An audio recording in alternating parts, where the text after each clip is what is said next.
That's all you made.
John, are you ready to go live or do you want to do that? Let's do that. Go live on Facebook, everyone, just so you're aware.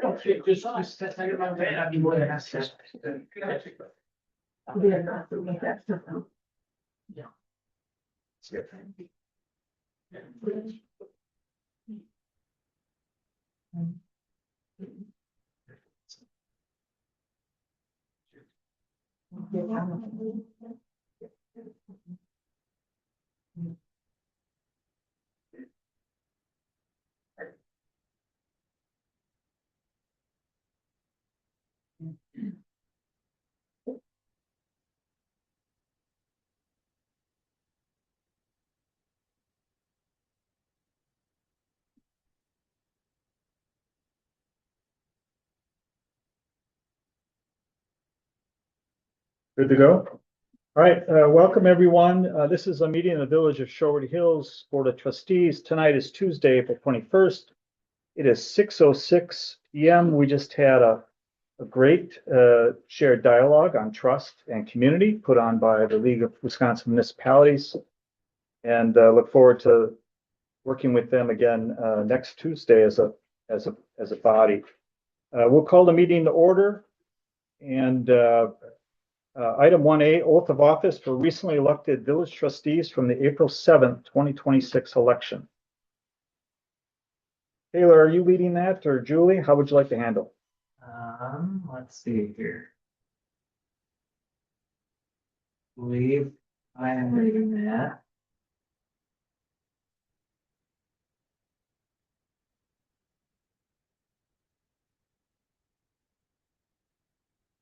Pardon the difficulties of getting me set up. Yeah, no worries.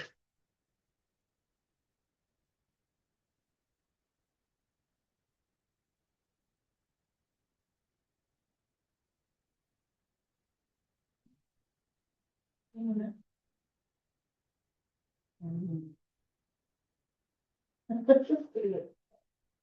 me get back fast. In the meantime, I'll hand these out. How's that? Okay. Okay, so what I have in front of me here are the oaths of office for our new trustees. And we're gonna need you to sign these and return them, but we'll give you a copy. Okay. So there's your oath. This one is yours, Keith, Brian. Thank you. And then this is the civility pledge because you were new. We don't have one on file for you. And Rocky. So here's the civility pledge. We'll do that signed and returned. Here's your oath of office. We're going to be doing this verbally, but for right now, if you can sign it and return it to us, we'll get you a copy when it's off us. And then I have Harold's oath. So I'm unable to get on the network. What do you need to do? The agenda. I'll take notes. Did you print it now? I'll see right there. You might have to have them read it. Pardon, there are more technical difficulties. I'm unable to access the agenda from this computer. So Julie's gonna print that out. Okay. I don't know if we wanna go out of order. Are you able to do the oath? Do you have the oath in front of you? Each member has a oath, correct? Yes. Do we need to read it or and state it? What happens to the? For the oath, I'll just ask everybody to raise their right hand. Yep. And try to read together. So it'd be whatever's in front of you there that Julie can out. Okay. Whenever you're ready. So like 1, 2, 3. I, Carol Barker, have been duly elected to the office of village trustee in and for the village of Shorewood Hills. Do solemnly Swear that I will will support support the Constitution of the United States and and the Constitution of the State of Wisconsin, and faithfully and impartially discharge the duties of of village trustee trustee to to the best of my ability.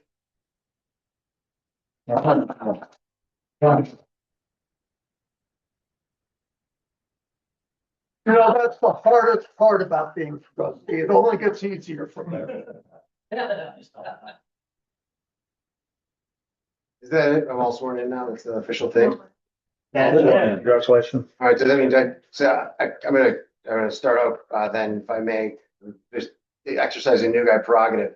Because the next thing that comes up in the agenda is pro tem, right? And with pro tem, the village board gets to make that. So I would, I understand that there's been some discussion about it being Carol. Now Carol's nothing personal, but I would very much like to nominate, for the spirit of healing things and bringing everybody together, to nominate Shabnam as pro tem.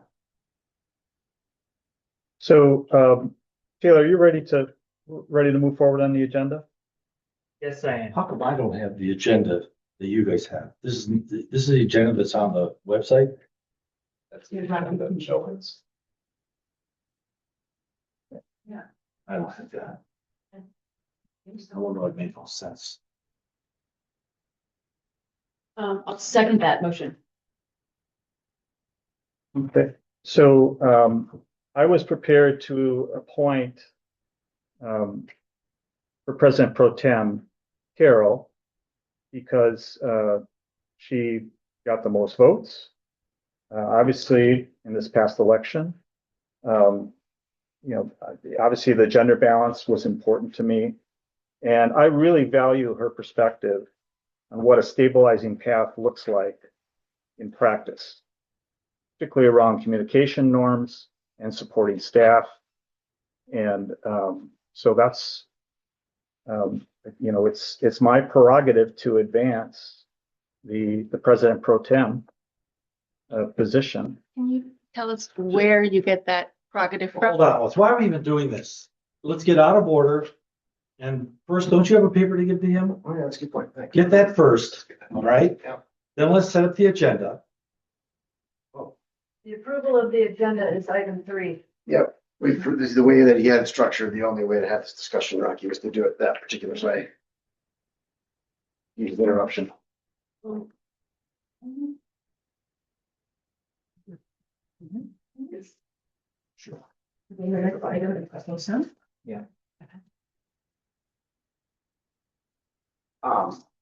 So.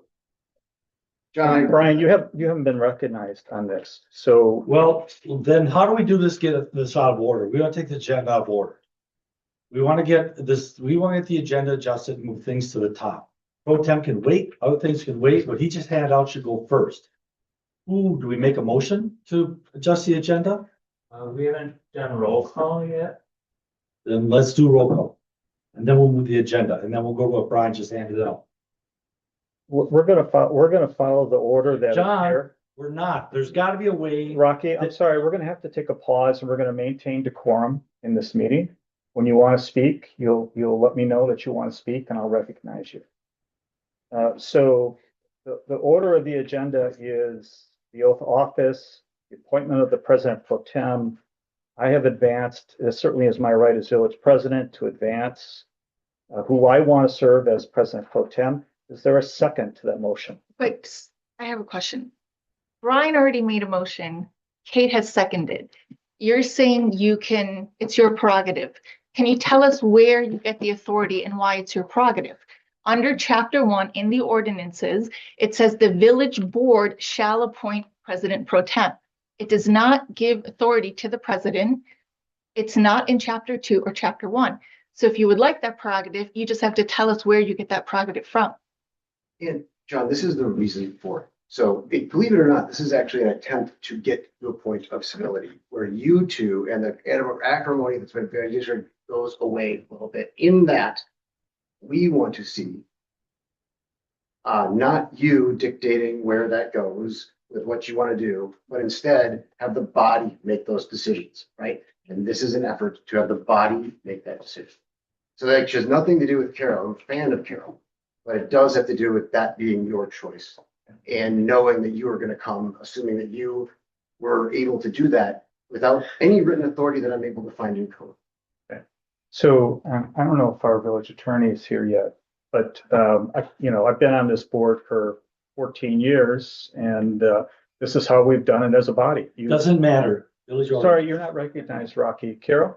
I mean, I assume that appointment of pro tem is like all the other appointments, the president advances his appointments, but the board has to approve. So if the board doesn't approve, then we have to find somebody else.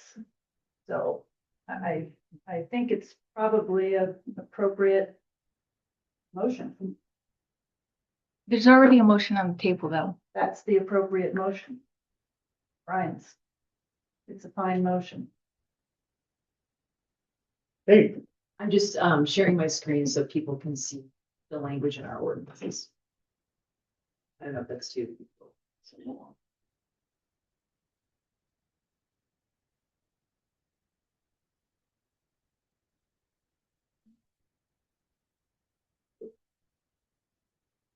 so what's the consensus of the board? Mark? And then I'll recognize Rocky. Well, I'm just looking at the ordinances and it says basically the village board at its April meeting following the regular spring election shall appoint from its members the president pro tem for a term of 1 year. So that's what the ordinance says. So that's what I'm going to follow. It's true that past precedent has had that appointment come initially made by the village president and having to be confirmed by the board. But strictly speaking, I don't see anything in the ordinance that says that the board can't make the appointment. So in the absence of specific direction, I'd be inclined to say that the appointment could come from the board. Seems to me. Rocky? Let's call a vote. Well, yeah, I think we should vote on Brian's motion, yes? Okay. Any further discussion? Ready to vote? All those in favor of Brian's motion, seconded by Kate, please say aye or raise your hand. Alright. Okay, that motion carries. Congratulations, Shabna. Thanks. All right, item 2, roll call.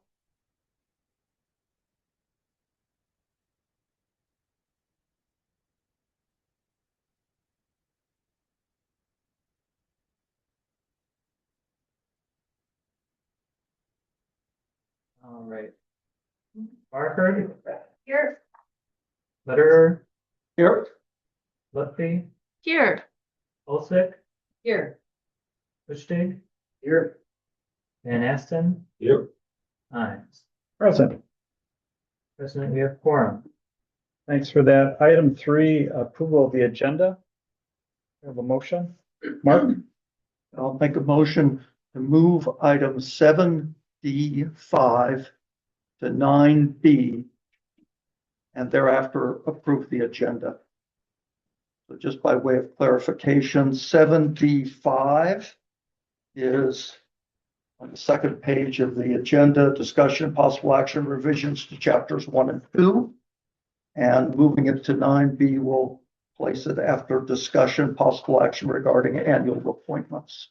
is there a second to that motion? Carol? Thanks for that. For discussion, I would like to actually Brian? propose an alternate motion. So how does that work? Do we vote first on Mark's, or do I read what my alternate one is? Could ask him if he'd amend his motion. so this is for discussion. You can tell us your thoughts and what you would like. Okay, good, thanks. I'm not still trying to. Oh, find that's my all way right. around. No worries. All right, so I move that we postpone to the May meeting items 5, 73, 74, 76, 78, 9A. I gotta write that down. Yeah, All right, can you say that again? so I'll say it again. 5, 73, 74, 76, 78, and 9A to the May 19th meeting. And the reason for this is several. One, item 5, from what I can tell, isn't necessary, right? A procedural instruction. We're not gonna move anything forward from that tonight. I don't see why that is even in the, I didn't see any supplemental materials attached to it. I don't know what that is. I don't see why we should take our time to keep it there. Carol, why don't you? Jackie, Yeah, go ahead. it's for the people watching. It's so Yeah. that people watching the meeting, either in person or online, know how to participate. Okay, well then, Doug, I will amend my motion to leave 5 in that. That's all that is. Next, the capital, TID, facilities, and strategic plan items are all related, okay? Trustee Shannon Lonty submitted a proposal to pause those capital discussions that wasn't included today to look at alternately looking at the pool and make sure that that was considered. And that wasn't included in this agenda, right? I've also submitted an item for May to review and amend the strategic plan to direct the planning commission to look at opening up potentially developing garden homes. The strategic plan conversation, absent that, also doesn't seem to make sense. These are all items that we can't discuss today because they're not on the agenda. So it makes sense to me to move all of those items to May when they can be discussed in a unified fashion with everybody's proposals or things ready for consideration in place so that those discussions can be had versus doing it piecemeal. And on the appointments, not all the trusted parties participated. And then, so Rocky, for example, didn't fill it out. Prior expectations would follow. John, you submitted an entirely different slate. And for those reasons, I think that it could directly impact those discussions. And I move that all those items just go to May and we'll discuss it when we get there. Mark, is that a friendly I'm gonna amendment? Keep my motion the way it is. I think there's nothing that requires the board to decide any of these issues tonight. But I think they're all issues worth talking about, if only some of them briefly, giving trustees an opportunity to ask questions, to make requests of Brian for follow-up and the like. So I think we ought to sort of move through this agenda. And we'll come out wherever we come out, and whatever we can't resolve tonight, we'll pick it up in May. Shabnam and then Rocky. I just want to add that when a motion is made and it's on the floor, the board owns the motion. We always do this where we go to the person who made the motion and ask if they'll allow an amendment to it. And that's not the proper procedure. So what we can continue talking, but at some point, what Brian needs to do is say, I motion to amend the motion. And if that passes, then the motion has been amended. I motion to amend the motion to postpone seven D three. I second, his Okay, hold on. amended motion. Seven D eight and nine A. Okay, so Brian, you are motioning to amend the motion. And can you give those agenda items again? And then Carol, did you want to be recognized on this? I guess given the opportunity, I will just say that, you know, if we wait every board meeting to have everything in perfect order to knock it out, we'll never get anything done. I agree with Mark's opinion. I also think that if we don't make our appointments tonight, we're in violation of the ordinance. And our committees, regarding the committees, and our committees need a real shot in the arm to get going again, because so many committees have been in stasis for months. So I'm really in favor of doing the work that we can do tonight, including the appointments, which are not as far away from the ranked choice voting results as you would think. And I'd be happy to elaborate on that when we get to that, item. Rocky? So we have an amendment here. I seconded it. All right. I think we should take the vote on that. That's the amendment that you have to adjust the schedule. So basically adjusting his motion to more moving items. Move everything off to the next board. The only thing I would like to ask you, if it would be the next board meeting, not necessarily the May 19th meeting. The next board meeting. Would we do that? Depending upon which items they are, I would be amenable to doing that. Thank you. Makes sense. Julie? I just wanted to point out that, in our ordinance, the terms for committees do begin on May 1st. So may I speak to that for a moment since it's my motion? Julie, did you have anything else you want to say about that? And I just wanted to point, so like if we don't, terms do end, I believe people will I have to check.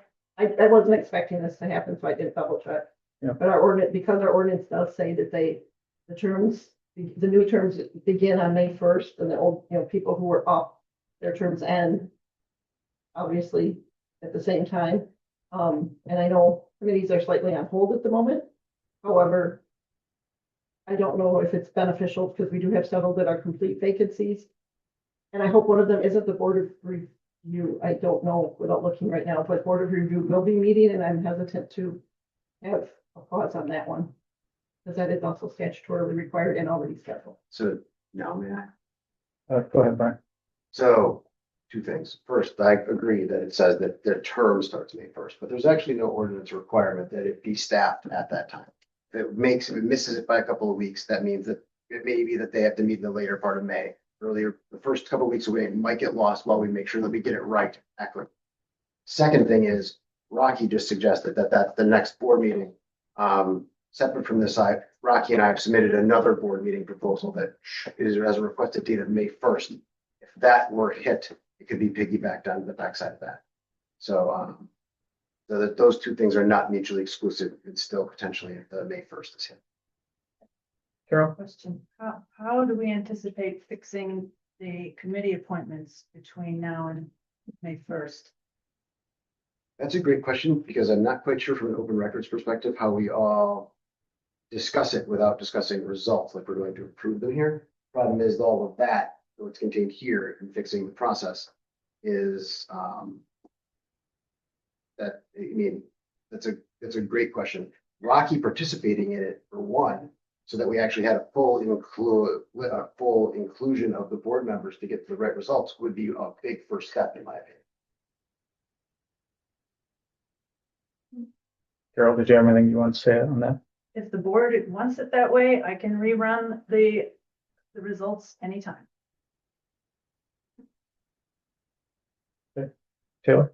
Just a note, particularly with Board of Review, if the May meeting is the 19th, Board of Review is the 21st, so it will be absolutely vital that appointments be made.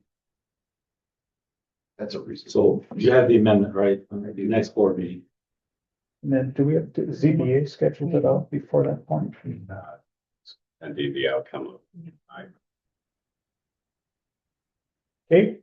So Rocky, would you be committing then to filling out the ranked choice voting worksheet? Not the one I got because I think it's incomplete. I think there's a lot missing. Yeah, the name of the resumes, like words in there, so. I didn't, Kate and I were all through it. Can I talk? From me going around the village, my understanding is that's incomplete. And I'd like to go out and ask people if they want to submit to that committee again.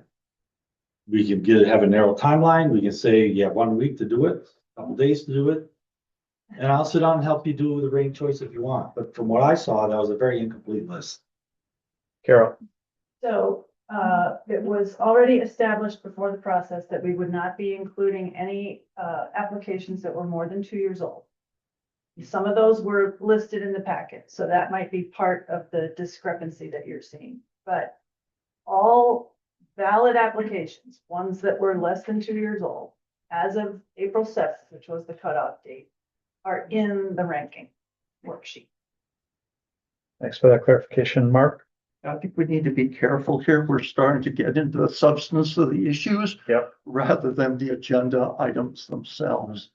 So my feeling is we should vote on Brian's amendment to my motion.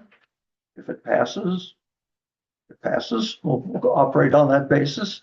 If it fails, then my motion, I presume, is still on the table at that That's right. point. That's right. And we should vote on that motion and keep voting until we find an agenda that's acceptable to the majority. Brian, just repeat the motion. I was trying to write it down and I Yep. don't think I got all of it, what I'm Yeah, going right. to do. So we're gonna keep 5. Postpone until May, the May meeting, the next May meeting, D3, D4, D6, D8, and 9A. D3, D4, D6, D8, 9A. So I have a clarifying Kate? question. Okay, so then Mark's original was moving something to be 9B. Right? Yeah, my motion was to just move item Seven. D7.5, Yeah. and just to move it to after 9A, 9A. 9A, yeah.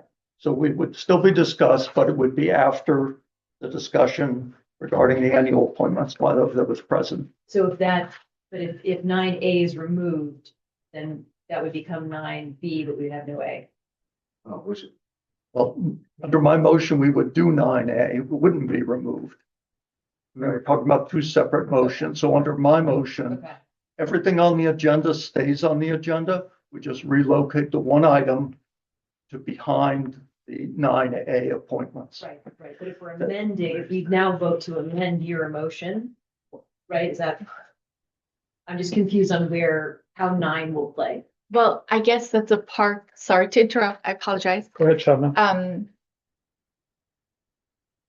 The cleanest thing would be if Brian's motion addressed that motion. there is no 9B. I'm looking at there is no 9B on the It list. becomes a 9B. Oh, I see. Yeah, it becomes 9B. Just amend your motion to remove all of 9. That 9A is No, all. no. This is Okay. hard. This is hard stuff. I think What is Mark's motion that he wants to? Mark wants to move the revisions to the ordinances to be the last item on the agenda. Not the last, but close to The last item, Yes. which I would like to object to, because is there a reason that every time I bring a motion to this board, it's always the last one, an agenda item? Can you clarify for me why everything I bring is always last? What is the thought process for why this needs to be last, Mark?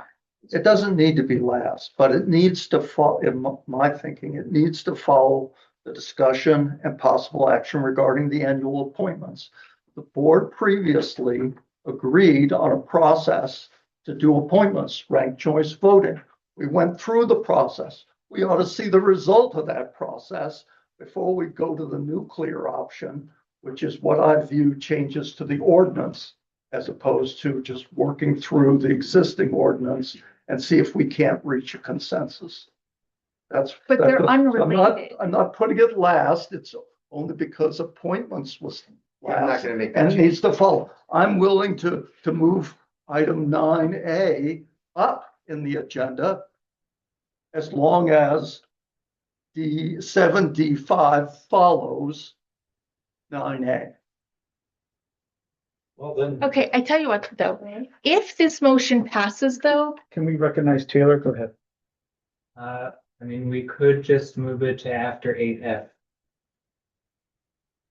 To save us the language of, Question is.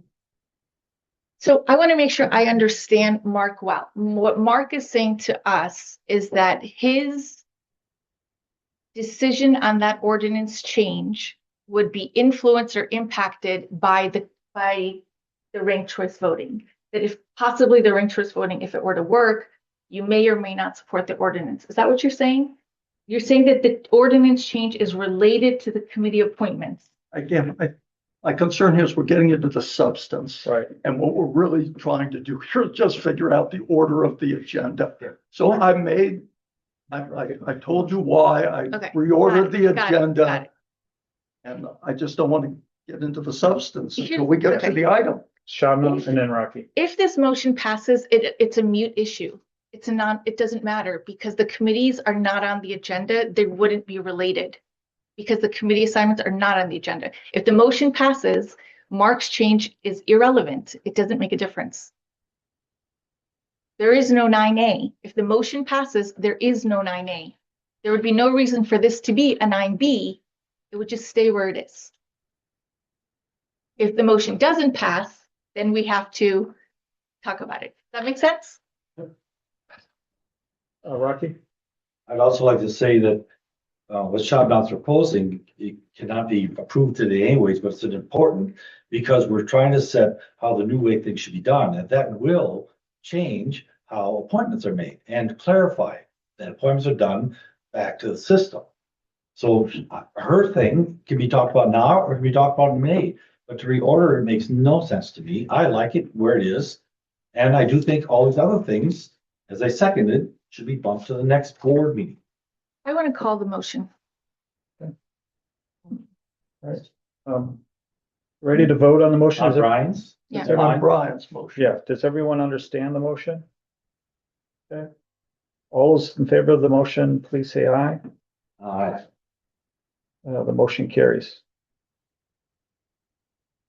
All right,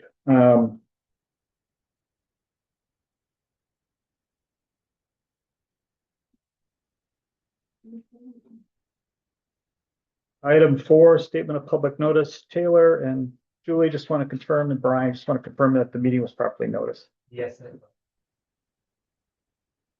Something about this. On this issue, go ahead. I am grateful and I appreciate that we have this statement of public notice. It's good that we do this, but I think that if somebody in the audience believes that the meeting was not properly noticed, they have to have an opportunity to say it. It can't just be, Brian, is it? Yes, and we move forward. So if somebody in the audience believes that this meeting was not properly noticed, you are given an opportunity to speak on that.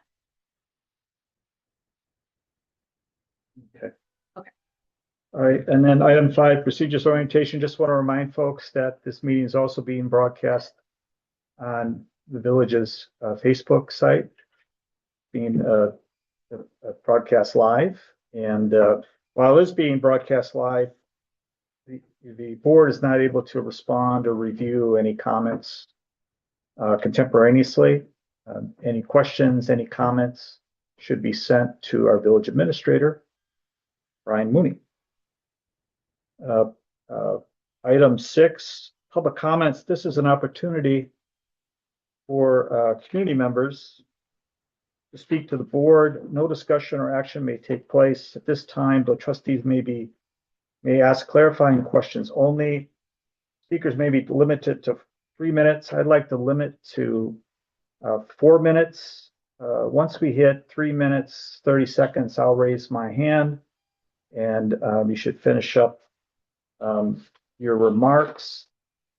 Taylor and Julie, you'll keep a close eye on the online to see if there's folks that wish to speak. And I think I'm ready to move on. Are there public comments this evening? Gloria? Hi, I'm Gloria Beach, and I will keep myself to 4 minutes. Hi, everybody. So I want to say thank you to Rocky and Brian. Congratulations to you both for winning your positions as trustee.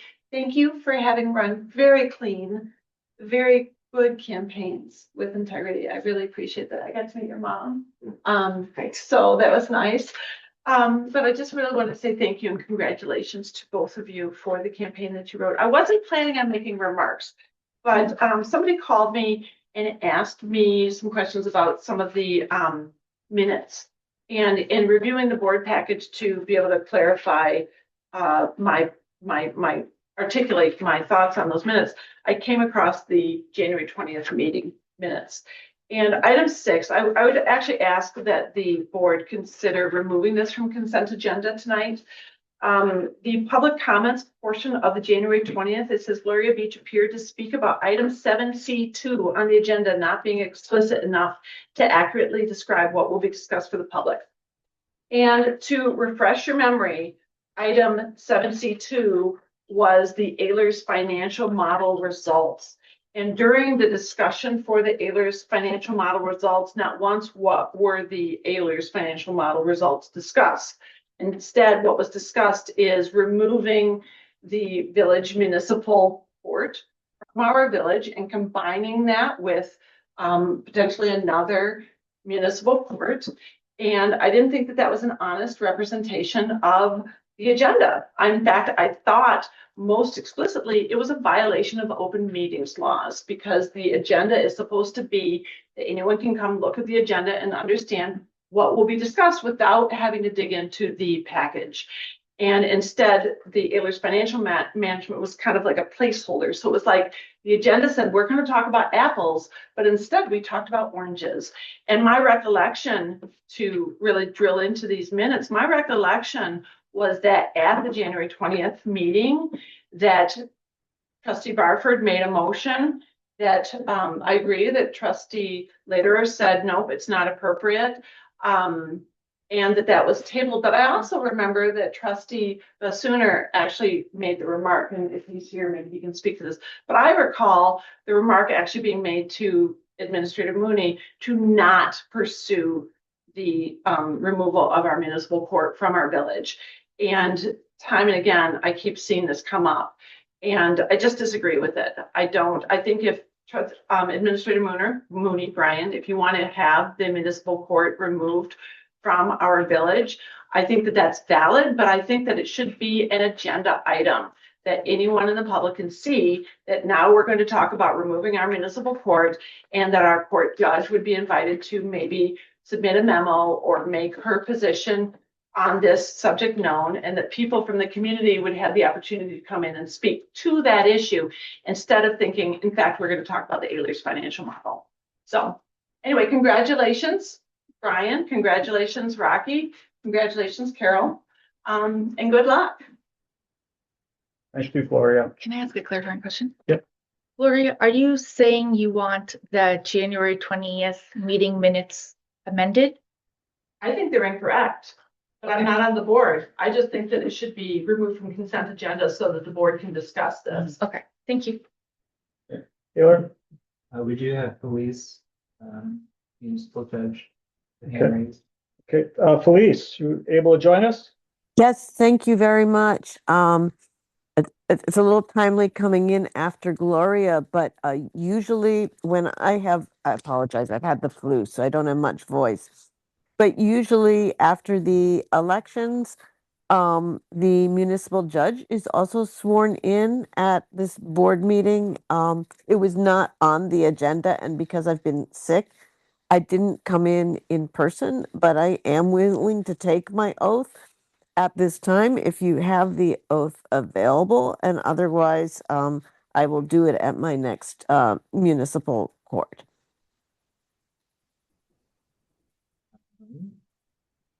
I I can certainly have you repeat after me if you would like, otherwise you can come in anytime to sign the statement.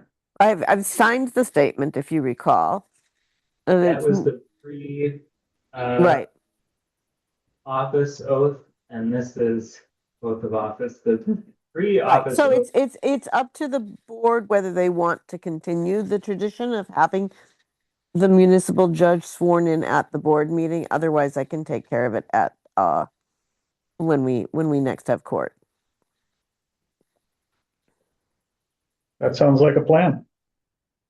Do we want to do it now, or do you want her to? Let's put it off. If please, if you don't need to do it right now, if you're comfortable with that, why don't we move forward? Okay, All right. Hope you feel better.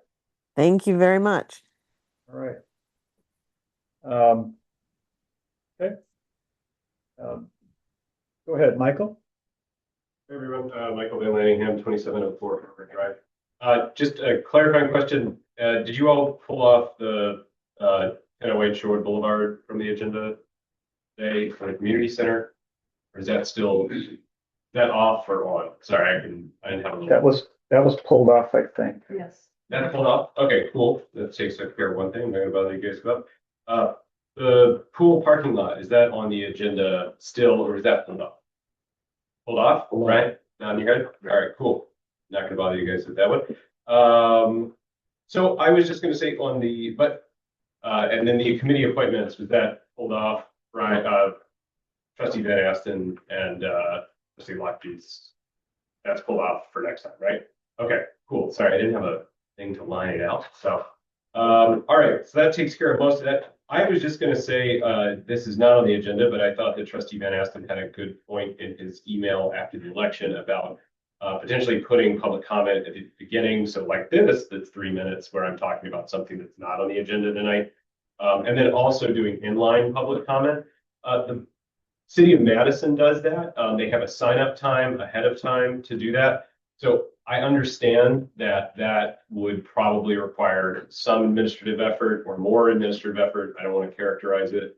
But I think that that would be helpful to center discussions or anchor trustee discussions. Again, Madison does it. They have the presiding officer. I think you sign up online. And if there's a way to sign up in person too, I think that could be helpful. And it would also help achieve that goal that I think we worked on last session of trying to keep people to 3 minutes. And then in Madison, again, you have 3 minutes per item. So in the beginning, I'm not sure if they do beginning comments like I'm taking your time right now, but they do 3 minutes per item. So if they have like ducks, cops, and firefighters on the agenda, you get 3 minutes for ducks, 3 minutes for cops, and 3 minutes for firefighters. But if you're talking about ducks and you start talking about firefighters, you got to stop. So, again, to keep the meetings focused. So Do we have a duck problem in the village I'm not aware of? Fortunately, yeah. So Go ahead. worse than you think. Anyway, so thanks for your time on that. I just think that that would be something to consider in the future. Sorry, yeah. Okay, I don't know who should Well, recognize. sure. Yeah, go ahead, Chuck. Taylor wants to say Yep. something. Yes. I do show pool parking lot still on the agenda. So What still. do you want? I thought did we miss that? This should have been in that list. Two are still. I thought you said, Yeah, I've got to, One is on still. yeah. One is on, it sounds like it is, so Pool parking lot? Okay, Yeah. that's fine. Sorry, I don't want to use too much time. I was just gonna say, pool parking lot, awesome to redo things, especially if drainage is concerned. The only thing of caution to maybe try to discuss or bring out in your discussion of that would be like, if there is a serious intent on the part of the trustees to either rebuild the pool building or whatever, you're not going to discuss the community center today. But rebuilding a pool building might require a lot of heavy machinery on the parking lot. I know that doesn't really work with asphalt, not an engineer, but maybe something like if there's a real village board consensus to move forward with a building there, maybe at Shore Boulevard, maybe just like, let's lay off the parking lot for a little bit. Otherwise, I agree with fixing things that are broken, but just something to think about in the future. Thanks for your time. That was too much. Thanks, Michael. Johnny, John Fagley, 1004 Yale Road. First, I want to congratulate the three of you. That's democracy in progress. As I watched the beginning of the board meeting, it seems that there's a bit of a struggle with change. And that often happens. But you have to understand that from the perspective of the residents, we've kind of been stuck in the mud. So some of these issues have to be addressed. Our financial situation is untenable. And that's gonna be some difficult conversations, but they have to be had if we're gonna continue to be a village. And we can't avoid those. I mean, you can't just go along with what's been and think that's okay. Times change, and what we do and how we address the issues has to change. And I look forward to that conversation because I think some of those changes are not just important, but if we don't have them, we won't be a village. So I encourage you to all jump in and give everything you got to figuring this out, because these are issues. We can talk about civility, we can give awards, we can do a lot of little things, but the big issues, we can't just keep avoiding. We have to confront them, we have to deal with them, and we have to solve them. Thank you. Thanks, Johnny. Other public comments this evening? Kurt? Hi, Kurt Hansen. I want to thank Bob and Dietmar, who I both thank personally for their service on the board. And if you didn't pass the resolution at your last meeting thanking them, I'd encourage you to do so. They gave a lot of volunteer time to our village, and we need to be grateful. I'd like to welcome both Brian and Rocky as the new trustees, and thank all of you for willing to be trustees. I truly appreciate you being here, because I don't want to be here. We like you here. Right, well, I'm happy to speak for a few minutes. Yes. I'd also like to thank all the people that volunteered on, this is the sheet that Carol and Kate worked on. We have more volunteers for every committee than we have slots. And I didn't volunteer for any committee, so again, I'm so grateful for all the people in our village that are willing to volunteer to help our village function. I think we should be grateful for that. I'm saving my most gratitude for Brian Mooney. If you guys are not all aware, if Brian had not been here in the last 6 months, we would have ceased to be a village. Things were that dire for us as a village. So Brian, you have my personal thanks. I hope the thanks of all the trustees and all the residents for the job you did.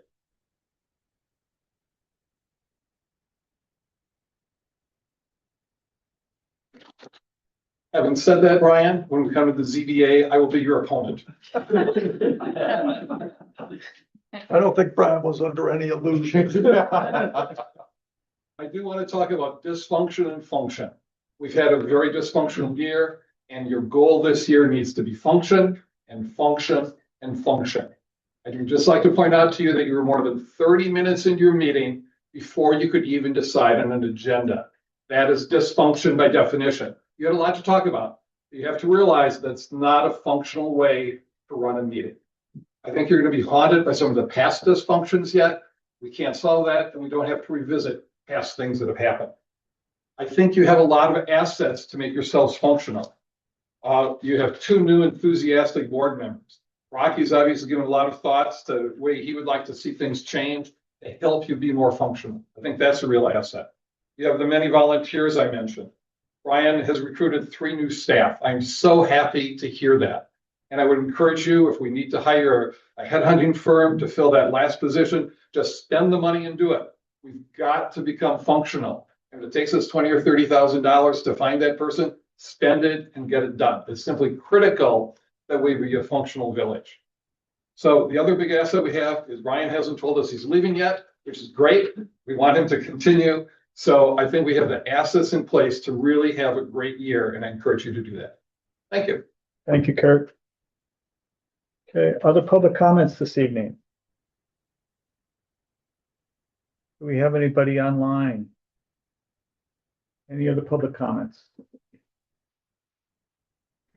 All right, let's proceed with board matters. Item 7A, payment of bills. Mark, did you want to speak to that? Sure. So I'll move the payment of bills in the amount of $2,622,169.26. There's a second? Can I ask Carol? Hold on one second, Brian. Carol's a second. Go ahead, Brian. So in looking at the bills, specifically the historical bills from our consultants, I noticed that we are often seeing planning fees for TIDS, FLAD, CSM, Sweetbriar. The titles that are on those from Vanderwall are numerous, right? When we do these bulk payment of bill statements, we don't actually see, we just see the invoice from Vanderwall. I can't see the breakdown as to what that discussion with FLAD was. Now, I will point out that I'm unaware of an authorization from the board for planning services to be paid to a consultant for FLAD, any TID under construction consideration, Sweetbriar, or the CSM. Yet that totaled almost $8,000 in the last 4 months of consulting fees that we paid. Our budget for the year is $10,000 for planning services to Vanderwall, I think is what the number is. It's really close to being fully used, right? If it's, well, I might be off by a little bit, but it's almost all of that, right? I'm concerned that we are using planning services with Brian's discretion at $6,000 when statutorily Brian's discretionary spending does not permit planning services with consultants. It's expressly an exception in the code that requires board approval because those are ongoing fees. So with our we pay consultants tons of money in the village, right? And granted I'm new and I'm going to figure out why all that is necessary. I'm sure there might be reasons I don't understand. But what I don't understand is I don't understand how, as a resident and now as a trustee, how we authorize that money. Did the board ever authorize? We've been operating under a mistaken conception. What on earth were we planning with FLAD and Vanderwall in a meeting for? What were we planning? What are those? I don't know what those are.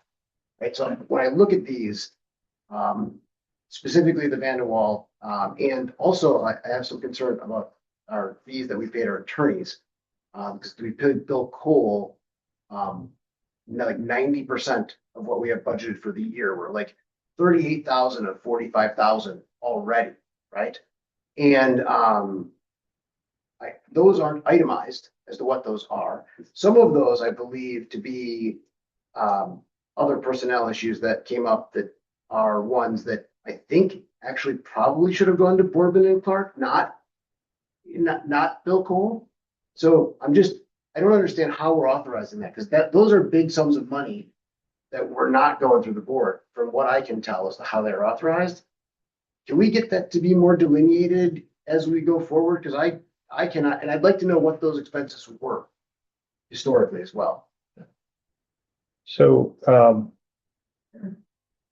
going to give Brian an opportunity. Do you want to respond to anything about that? Sure. And then we'll go to Rocky and then So Shauna. basically the way I look at our consultants, since we're a small municipality, I look at our consultants as extensions of our village staff.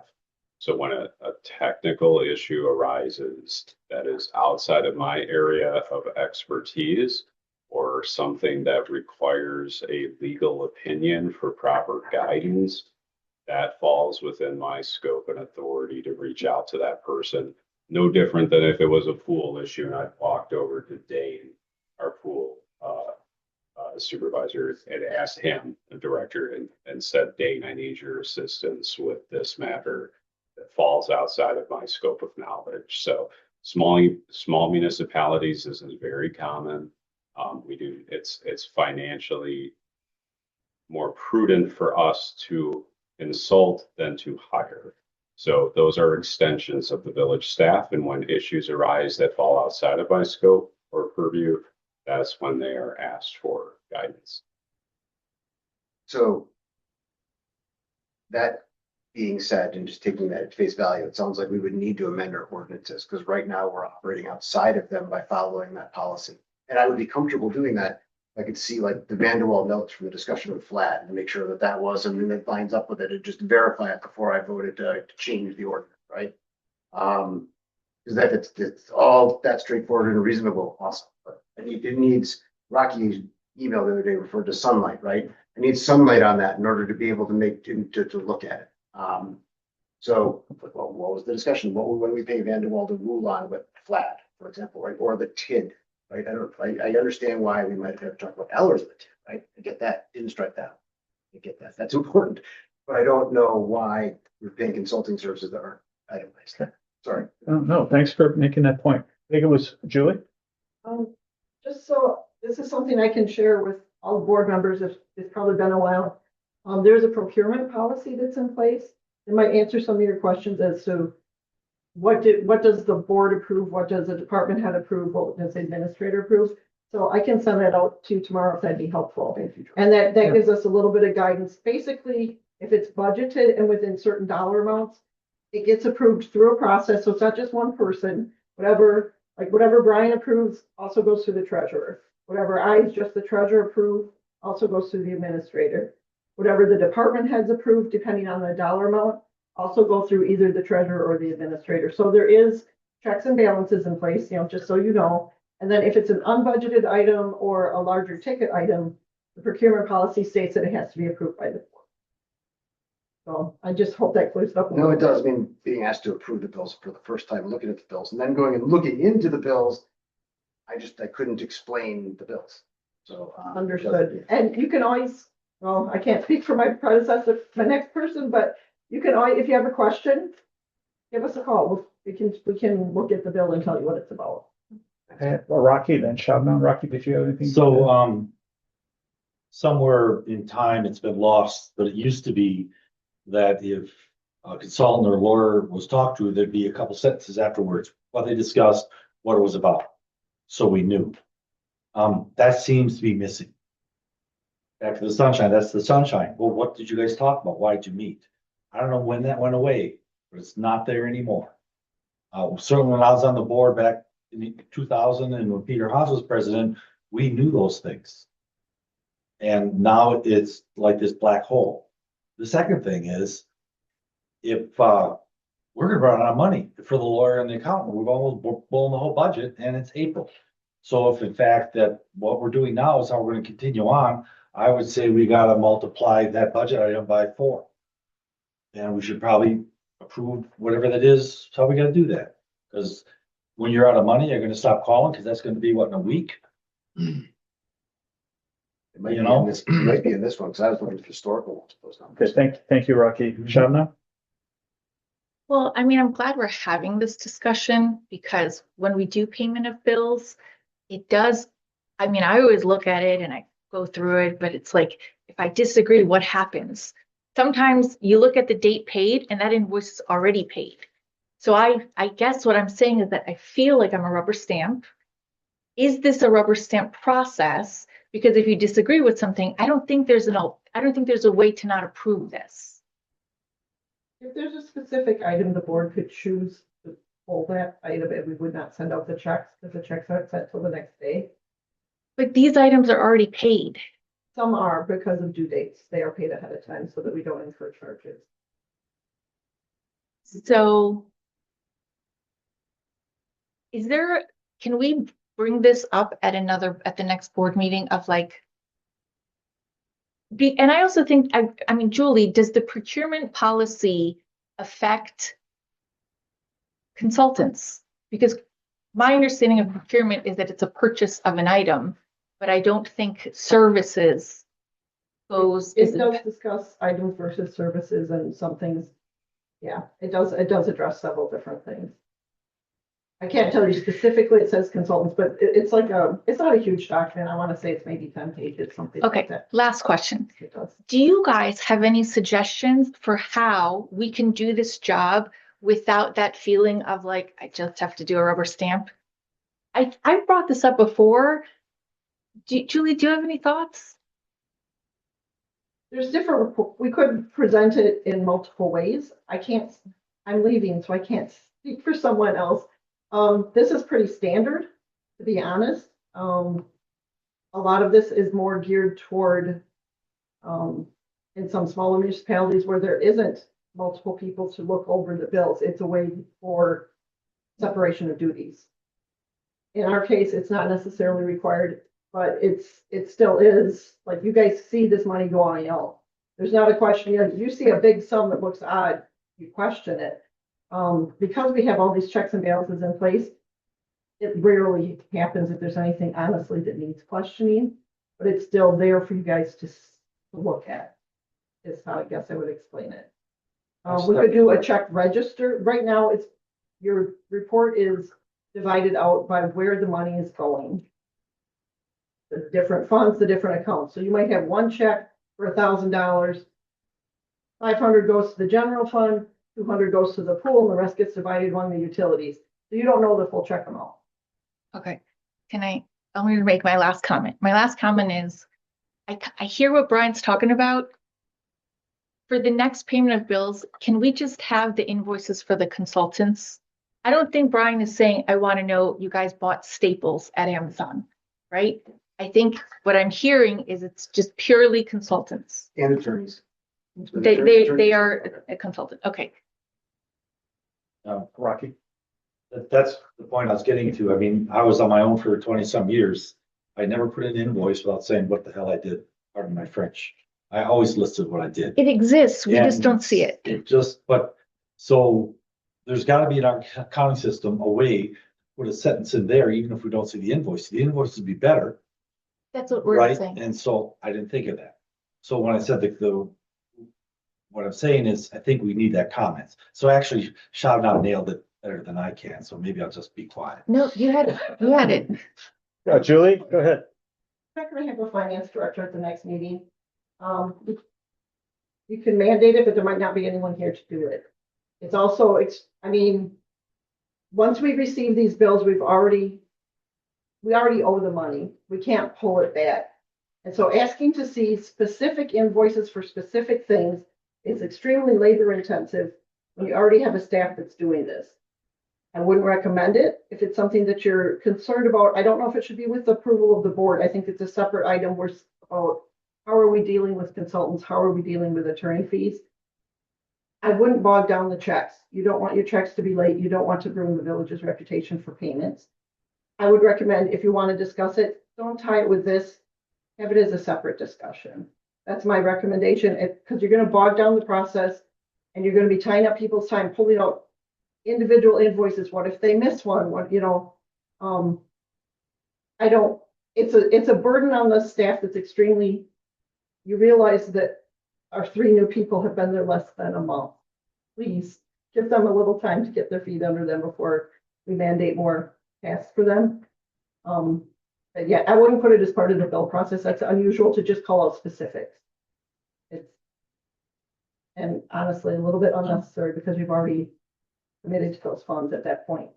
So this will be the last thing. Chuck. Go ahead, Rocky. I think my concern is looking for trends, not specifics. The staff, in my opinion, can make specifics. If you make a decision to pay a bill that I object with, okay, but it's a trend. We look at that trend, we say, well, okay, maybe in the future, let's not do this, all right? So that's what we're looking for. And that's what last one shows you, that's what we could see by just a couple comments. For instance, I have no idea why Flad would be using a consultant that we're paying for. And that, to me, that's just mind-boggling. That just shouldn't happen. But there's maybe something I'm not unaware of. And that's where that clarifying statement would happen. We look for a trend. It's not a matter. I'm not trying to say how the treasurer would pay bills. No, They've got dates and things, but we will see a trend if they keep doing things that the board objects to. And then we'll deal with the trend. And that's why planning services, I presume, is a new guy was called out. That's all. This was a Thank good you. discussion. You bet. This was a good discussion. Mark, I think you made the motion. I did. And Carol second. Carol seconded. So are we ready to move forward? Awesome. Ready to vote? All those in favor of approving the bills, please say aye or raise your hand. All right, that motion carries. Item 7B, the consent agenda. I'd ask for a motion for approval. Mark, I'll move approval of the consent agenda. there a second? Carol? I would like to consider, removing January 20th. Item 7B3 off. Okay, anything else? You ready to second the motion then with that change? Is this a place where we can take off the parking lot? No, we're on the consent agenda now. That's here. Isn't that, oh, it's just being, Yeah. All right, so we have a motion to approve the consent agenda minus item 7B3, the approval of the January 2026 minutes. That was a friendly thing. So It was. yeah, ready to vote on that? All those in favor? Aye. Raise your hand. Okay, that carries. Carol, what's your point on 7B3? So we're unsure whether the minutes were actually reflecting what was said. Right. It sounds like, so, I think we need to take it on ourselves to watch the YouTube or the Facebook or wherever we are right now with the recordings. And then be ready next time to, address it as a separate agenda item. Jay, does that make sense? Sure does. Awesome. Will someone be submitting a adjusted change ahead of the meeting that could be presented to be approved? I will take that on. Thank you, Carol. All right, item 7C, old business, C1. Can I kind of motion to table that item then? And it just. I'll move to table that item. Yeah. Do we have to vote on that? Okay, ready to vote on tabling that? That's approved. Okay, ready to move forward. Item 7C1, approval of the December 16th, 2025 Village Board meeting minutes. Kate? I have a couple questions on this one. So do we want to get a motion on the floor first, or should I just ask my questions? So you can make a motion if you want. Well, this is my question. There were a lot of, just trying to bring the packet up. There were, so on page 37, for example, there's a recap of what Gloria Beach said virtually, which was not accurate, but then later in the packet, I believe it's page, so I'm trying to find 40 something. There was another recap of it, and I think those are the updated minutes. So I'm just confused when we say we're actually approving the December 16 minutes. Which version are we approving? Are we Right. approving the entire thing? I noticed Just that. confusing. I noticed that as well. It was like we had duplicates or, Can I- yes, go ahead, Taylor. Sorry. So to give a little context for this is originally minutes that I believe Chrissy compiled. And then there had been a motion to remove that pending changes submitted by trustee Lottie. Those changes were provided in the interest of being able to get this on the agenda. I didn't even do any edits. I just provided those changes Got for it. board consideration.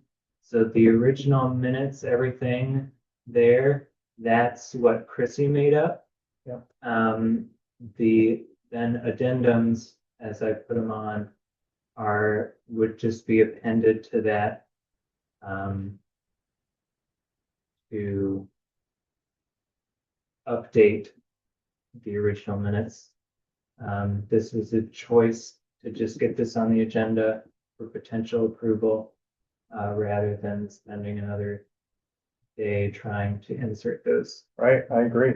So what is the choice to approve as is, to approve addendum A or addendum B? That's correct. I believe those are in the packet. Is that helpful, Kate? And so the pages are not, so how am I supposed, addendum A and B? I don't see it labeled. They would be in the bookmarks. Okay, I just want, I guess my point is, I would like to approve the amended version, but I don't want the previous version as public record because I believe that was inaccurate. I wouldn't even want that suggested out there. So I'm in favor, I guess, of, if we can figure out how to verbally say it, to approve the appended, December 16th, board minutes. I'm in favor of that, but I want to be very clear what it is, literally which pages. So you want to amend, not do an addendum? I would rather the original minutes be amended and not have an addendum. Right. Yeah. Shabnam? Just to provide some additional background information, because, I'd said I would like to provide some changes. And I submitted 2 versions of changes. One version was just me, I guess it's page 40 of the packet, where I kind of wrote a longer paragraph for myself. But then I submitted a second version, which starts on page 42, where everything is a little bit more polished and cleaned. So I was offering Julie and Brian, if we're going to make it raw and, everybody's statements as they are, then go with the first version. But if you want it clean and polished, then everybody's statements and conversations are polished. It seems like you guys are giving us that choice to make. But that's the difference between what starts on page 40 of the packet versus page 42.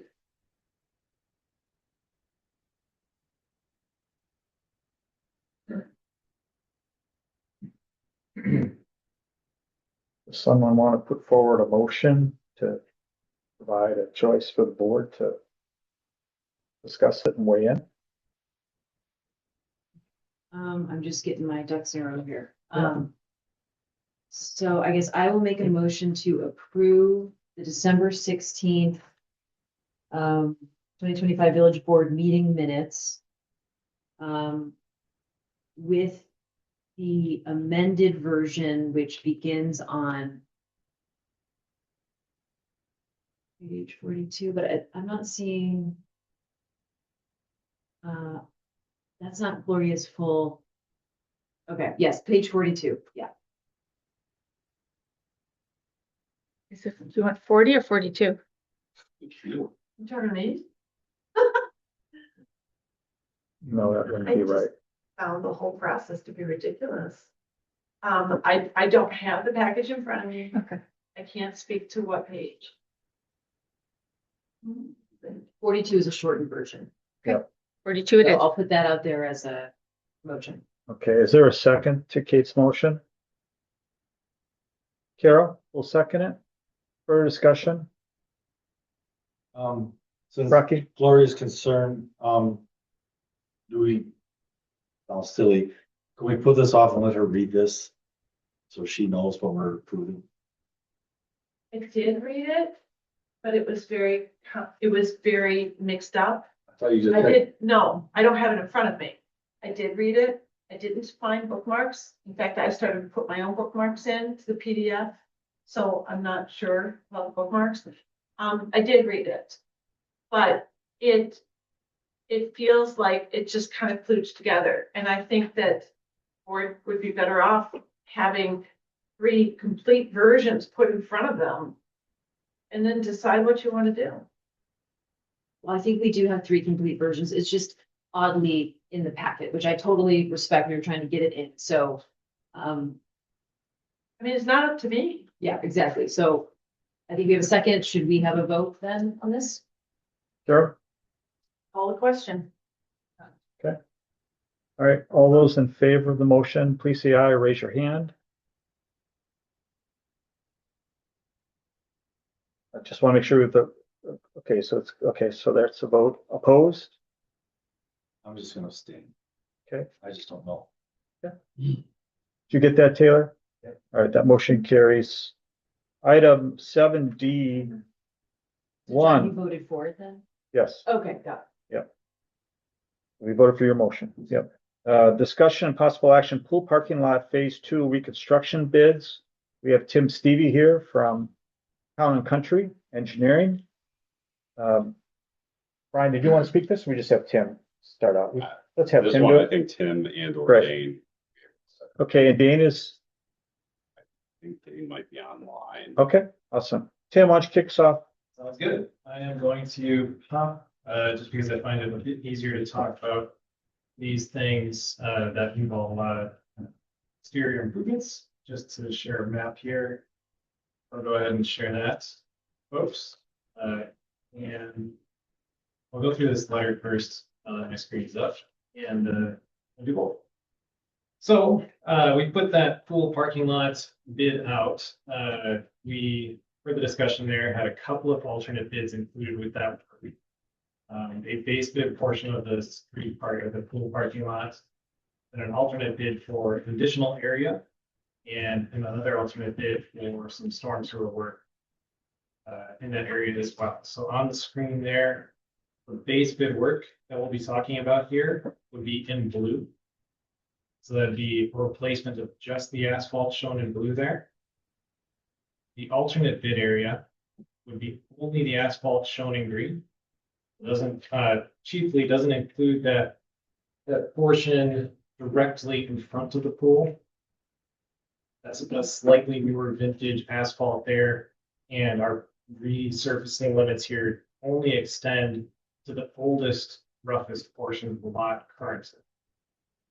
And then the third alternate, or the second alternate bid, sorry, the third portion of that bid, the alternate bid 2 would be the storm sewer line. You can kind of see it. It's a little faint, I suppose, up on the screen now, the distance it's at. There is a storm sewer line extending from the village's current closest storm sewer inlet at that location there, up into the drainage channel that extends through that little parking lot currently. So you guys got pretty good bid activity, I would say. For this work, we separated out the pool bid and the street work bid in 2 separate bids, and we did find that, you know, we had a different sort of slate of contractors. Some of the contractors were the same, interested in that work, but a slightly different slate interested specifically in the pool bid. You had 5 bidders actually submit on that one, which is pretty darn good for today's bidding climate. Of all those bids, R&T Bagley Excavating was definitely the lowest. Across all kind of potential options there, there's not a bid scenario in which you can put together those numbers. It's not R&T Bagley as the low bid. So with that in mind, in the interest of kind of moving this meeting forward, I don't think there's a ton more that I would cover on my end, and I just go ahead and take questions from the board or any comments that you guys would like to kind of discuss here with regards to what's in front of you. Oh, I did hear some discussion on, you know, when would, you know, potential pushing of the acceptance of these bids. 60 days is the time frame in which you would have to actually accept these bids before they become invalid. So you do have time there potentially, and timeline on the project itself is fairly open. I have talked to the contractor R&T Bagley here about the work, and they indicated that they would be pursuing the work post pool closing in the fall, as opposed to trying to slam it in the spring here. So they didn't have any ideas of doing it in the fall, in the spring. Okay, Brian? So, my concern echoes one that was just said earlier, and I wanted your opinion on it. So there has been some discussion, though it's not on the agenda, of potentially looking at the pool and like some kind of accelerated timeline. What if we were to do this? Is this work that would very likely be damaged by heavy equipment going across it, depending upon what that design was? It's a bit hard to say, though. Our initial instinct is probably not, mostly because as you look at the map here, this is not an excellent heavy equipment access route. Taking trucks through the kind of skinnier area here, up through this whole parking lot and around this area, we would generally tell contractors don't do that. So would be our restriction.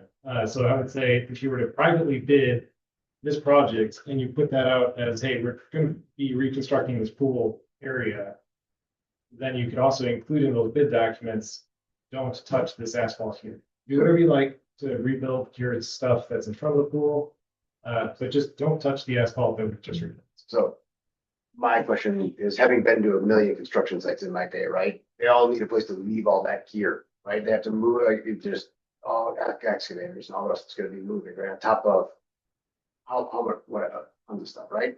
So we wind up doing a major demo on that building or doing any major change to it. Isn't it like that's the only flat area where they're going to be able to reasonably put, they're going to have to drive across that blue area all the time, aren't they? Potentially, they would drive across, but I would caveat that with restricting them from driving heavy equipment. So I would expect certainly material storage, similar to the Met job, and like things of that nature. But things that are going to ruin an asphalt parking lot like this are generally going to be excavators and dump trucks. Right. I don't see a need to take an excavator around the parking lot, especially in the blue portion, for a job like, and I mean, it depends on the contractor. Sometimes you get contractors playing out of bounds all the time, but our advice, or my advice, I guess, would be, if you're worried about that, and you still want to do the work this year, then in the future, tell that contractor you break your buy. Like, if you put it in that contract, hey, that's not sacrificial asphalt, you've got a hard barrier here. This is your playground, that's not part of your playground. One last thing, you said 60 days.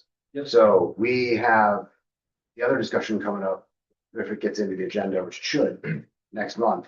There's really no reason for us to make a decision on this until we've had that discussion on what might we want. We could kick this really easily to that next one without any consequences, right? They'll make the contractor a little uncomfortable, but really they're obligated, they're held by a bid bond, they're obligated to hold that bid, and the village has the ability to hold those bids for 60. Okay, you got Kate? So, two comments. I'm just not clear, how is a vehicle turning around if they are not going on green or blue? That's one open question. I would say they're not, they're backing. They're gonna back out. So I would say the move then would be, you Interesting. require trucks to back out and do sort of a Y turn on the next street. Okay, okay. I would also just point out for the board, the green area here is a potential zone, if we redo this now, that locks in that kind of architecture. And maybe we want to keep that, but maybe we don't.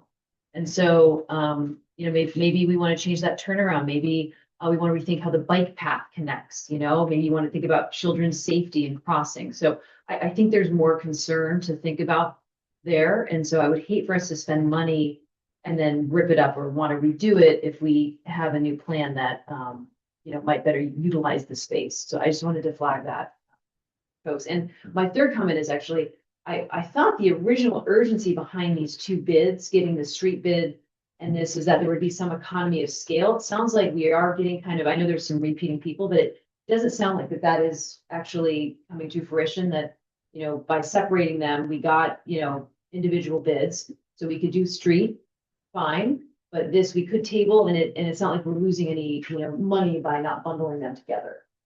They're currently set up as two separate bids, yeah, so there's not, they're not tied together. Okay. Rocky? The primary comment I have is, as long as I've been in the village, I've personally been on 3 reconstructions. There's been 2 since then. I'd say the probability of that pool building being taken out and something else put there is close to 100%. To put one dime in that parking lot with a puddle in that my daughter, who's in her 40s now, I had to stand while she jumped in it.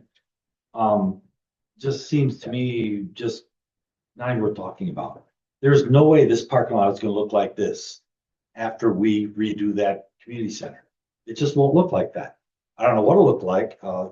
My guess is a bike path will be in there, other things will be in there. It's not gonna look like that. So if we put one dime in here, we're just gonna tear it up. And I'll tell you, I've been in a lot of construction sites, and this is how it goes. Okay, you don't want me back up, all right? That'll add 2 months to the project. Well, we can't have those 2 months. Can I back up? Fine, but don't go too far. And all of a sudden the parking lot's gone and everybody's going like this, pointing. And I've seen that so many times. As soon as the deadline comes up, all these rules go right out the door because it's got to be done. So 2 things. One, I don't even think we should be looking at it because clearly we got to do something with that building, period. And 2, the whole parking lot's going to change when we do something with the building. So we're just throwing money down the toilet. Thanks for that, Rocky. Brian, did you have something you wanted to I add? was just gonna ask Tim, realistically, even if we accepted the bid, how quickly would one of these responders be able to come out, mobilize, and actually start the project and maybe finish it? Are we talking this has to be done post pool season with how close? Yeah, September to September, fall project, like summer projects as opposed to spring. Perfect. Yeah. Brian? Considering that, I'd have a motion that we table this until May at the very least. Mark? But Tim, is there any other solution to the puddling, which was significant after the last storm? in terms of just filling it in and just dispersing that water across a greater area so that we don't have quite the depth that we currently do in that. So on that one, I've got and it's kind of, I'll try to zoom in here, highlight it. I've got a line drawn here. A flow line in asphalt. That flow line in asphalt, and we run into this frequently on kind of building sites. It's unlikely that somebody designed this parking lot and kind of decided, hey, we're gonna build a pond here. We probably built it with pitch in it, and at some point in time, that sank and became a pond, right? When we tore apart, or when the village repaved the portion of asphalt up in the kind of corner in this area, just neighboring this zone, there was approximately 4 inches of base underneath that asphalt, and the asphalt was approximately 2 inches thick. That portion up there was rebuilt with 18 inches of base and 3 inches of asphalt. It built on very, very little, like base course, very, very little foundation. The likelihood of what's happening there is that base has failed, it sank, and has created a pond. So the idea of like, hey, we're just filling this in where grade doesn't exist, that's not quite right. There is minimum, a little bit better than minimum pitch grade in that flow line and asphalt that is just kind of highlighted and drew on the map. That does exist. It's not by any means an exception to standards. It's a regular kind of pitch for a flow line and asphalt to go from point A to point B.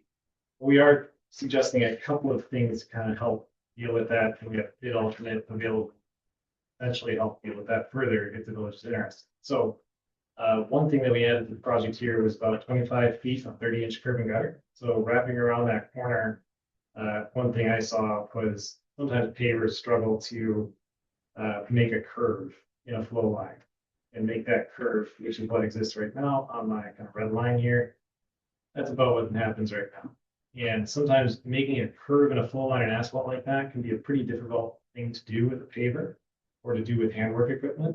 So our suggestion here would be to actually extend that curb and gutter out around the corner and then make that low line in asphalt and pull it there. That's what's included in the base bid, that curb and gutter, and just continuing that flow line in asphalt, again, a bit over the minimum grade pitch. Another alternative that can be pursued would be to connect to the village's nearest inlet, which is about where my cursor is there. We have to construct another inlet right next to it, just to be able to make that bend there and stay off private property. We are very, very close to private property, and a couple of telephone poles connecting to there, just kind of tricky in that corner there. And then we go ahead and extend out of that inlet to hit a low point that we've created there. What that would allow us to do is dip the pavement down and increase that grade going to that there. So then instead of 0.75, 1% kind of going there, we try to target 1.5 or 2% going to that, and you'd have a little rain hit there. It has pluses and minuses in that if it gets plugged with leaves, now you've got that going on. So there's that, and you have to drive over something that's maybe a little bit, you kind of go over that situation as opposed to just having a full line asphalt. So trade-offs in both. The cost for alternate bid item number 2, which is what all that storm sewer is covered under, I believe is around $18,000. Rocky? I have one more addition. The other thing, the reason why I think this whole thing should be just put on ice is because I couldn't find the alphabet soup I looked for that state mandate that we retain so much stormwater and whatnot. If we reconfigure this parking lot, wouldn't we be able to put in a retention pond that might help us towards that goal, which we're borderline on? So to me, if we put this off and when we do the community center, we can reset this and we can also tackle the whatever that was called. I can't remember the acronym. You're thinking about probably the municipal separate storm sewer Big permit? bingo, the permit. Yep. And so this might be something that we can address when we reconfigure the parking lot for that permit. For instance, there's quite a large grass area down there. We may be able to put a pond because if I remember right, we just want to get the first 1 or 2%. That's what the dirt is, and the rest will go downstream. The village has been lucky enough to be able to meet its permits requirements in recent years with the addition of a new street sweeper. Right, but if I remember right, we're borderline. So to me, it's just another, here's a missed opportunity. If we go and spend this money now, we're most likely going to tear it up with vehicles because timing and whatnot. And also, here's an excellent opportunity to get some kind of drainage for addition, stormwater control. If we rethink this as part of the main building project. Certainly, if there's a massive amount of impetus to redesign the parking lot as a part of a massive pool. Yeah, I mean, that's beyond. Well, let's not use the word pool. It's the community center. That's what that always was. Called a pool now because everything else is bad repair. No one can use it. But that was a community center and that's what we want to bring it back to. When we bring it, if we bring it back to the community center, that will reconfigure the parking lot. When we reconfigure the parking lot, then maybe we can address that the stormwater thing also and get a twofer. So, thank you. Okay, I just want to second Brian's motion so table table this, for May or the future. and then Tim will keep you in the loop on that. Can I say a quick comment? You bet, Sean. I just think Rocky's comment was brilliant. It's so creative and forward thinking of other opportunities. And is that something that services or pool committee could look into? So I don't want to lose that like thinking outside the box and stuff. So that's all. Good point. Thanks for that comment. Taylor? I just clarify the motion, is it for the May meeting or just at somebody's leisure to take it back up? So it's my motion. So the motion was in consideration with the other pool discussion. So if that winds up having legs, we may kicking it further. If we all decide that's not a good idea, we may decide to do something like this as a temporary bit. So I would say let's put it to May as part of the other agenda item for the pool item that was submitted by Shutnup for May. Thank you. Okay, and we had a second on that, and do we have to vote on that? We're just tabling it, so we don't have to. Or the motion and second to table motion. Right. So we should. We still should vote. So, What's that? did you say for Shotnum's pool? Shutnam had an agenda item to be, Shutnam and Rocky jointly authored a pool piece, didn't you, that was in the, I don't know if we quite got it on yet. We're working on it though. Well, I think this would have to be because of the 60 days. I think it would have to be at the May meeting. I don't think this particular. item- I think by the time we get to May, we'll have enough information to address whether or not we should do the parking lot or not. okay, yeah. I think we already have enough, but fine, we'll give it a little more longer. Okay, so vote to table it until the May meeting. Okay? Oh, I'm just raising my hand. Yeah. Okay. Right, that motion carries. Thanks for that. And then D2, discussion possible action 2026 street improvement bids. Tim? So we also put out to bid 2026 street improvement projects. That would be improvements both on Shorewood Boulevard and Hunter Hill. Hunter Hill is the entire length of Hunter Hill. And Shorewood Boulevard, it's from north of the tracks up to the four-way intersection. We had 3 contractors submit bids on this project. That included Payne Dolan, Tri-County Paving, and Wolf Paving.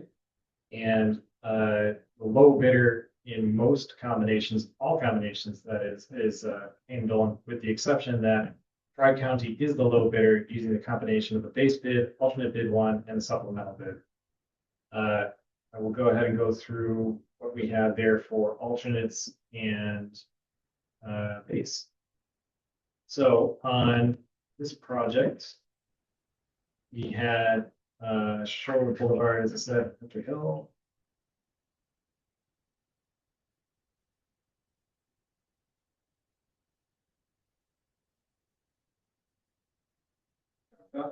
So for alternate bid 1, included the addition of concrete curb and gutter on Shorewood Boulevard for that repaving. So the base bid just on Shorewood Boulevard just includes resurfacing of the asphalt shown on this map here. And inlet adjustments, casting adjustments is necessary to support that work, as well as some pedestrian crossing improvements to bring them up to kind of ADA standards there, and some remarking of the crosswalks to reconstruct those crosswalks after the repaving efforts. The alternate bid includes the addition of curb and gutter.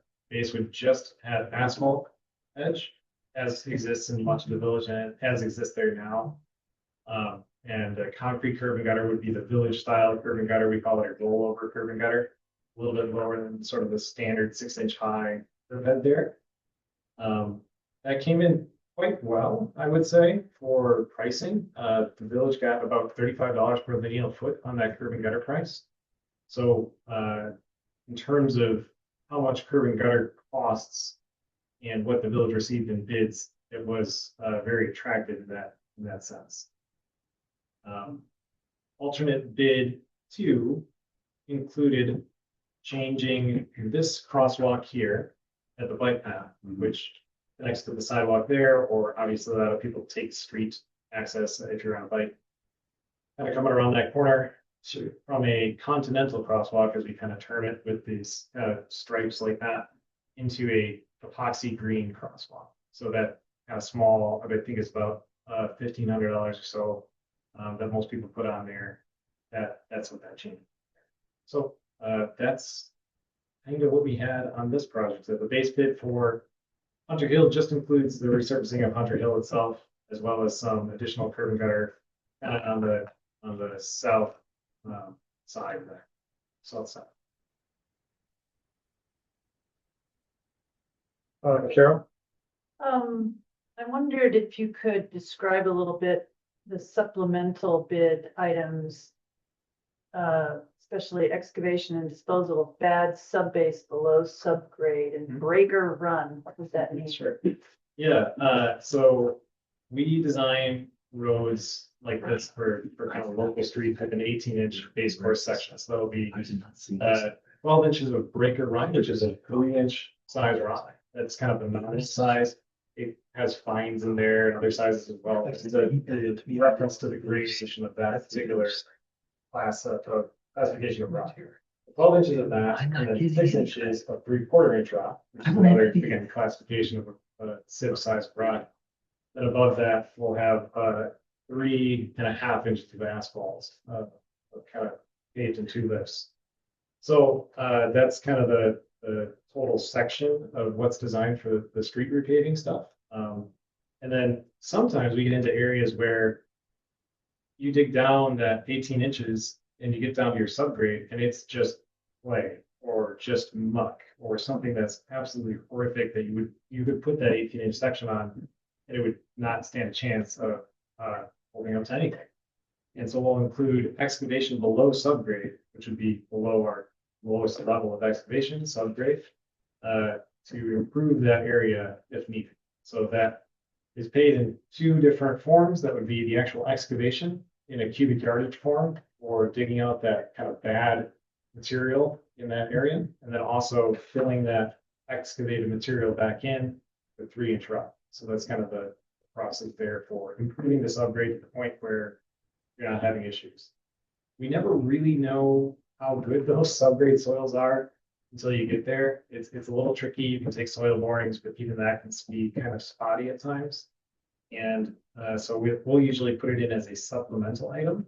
And what that indicates and contractually has the village's ability to do is that the final quantity of that is less known than all the rest of the items on the bid tab. All the rest of the items on the bid tab will come in pretty darn close to that if it's paid per plan. But that one could vary, sometimes kind of significant in terms of the amount of use. Usually we try to go in fairly conservative there to give the village budget or the municipality a budget number to, not to exceed essentially.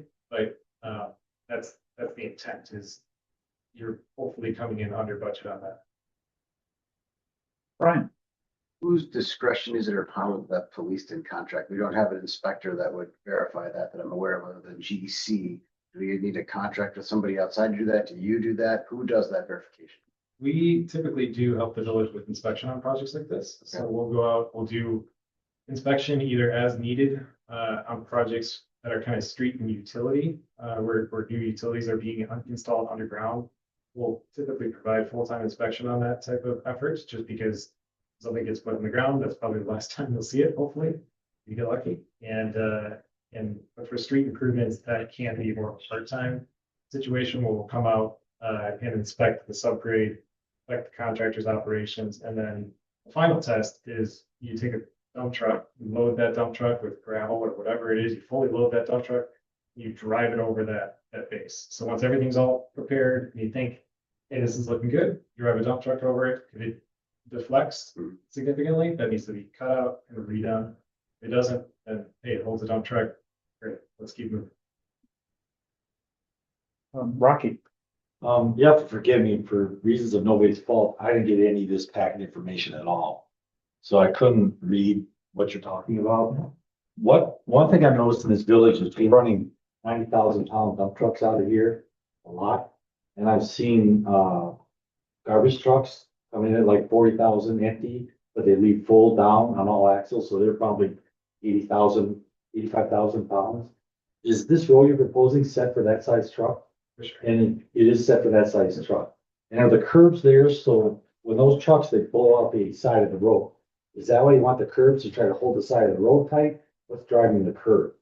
The curbing was actually a suggestion from a trustee here as the potential alternate bid item as this was coming out to go for approval to bid.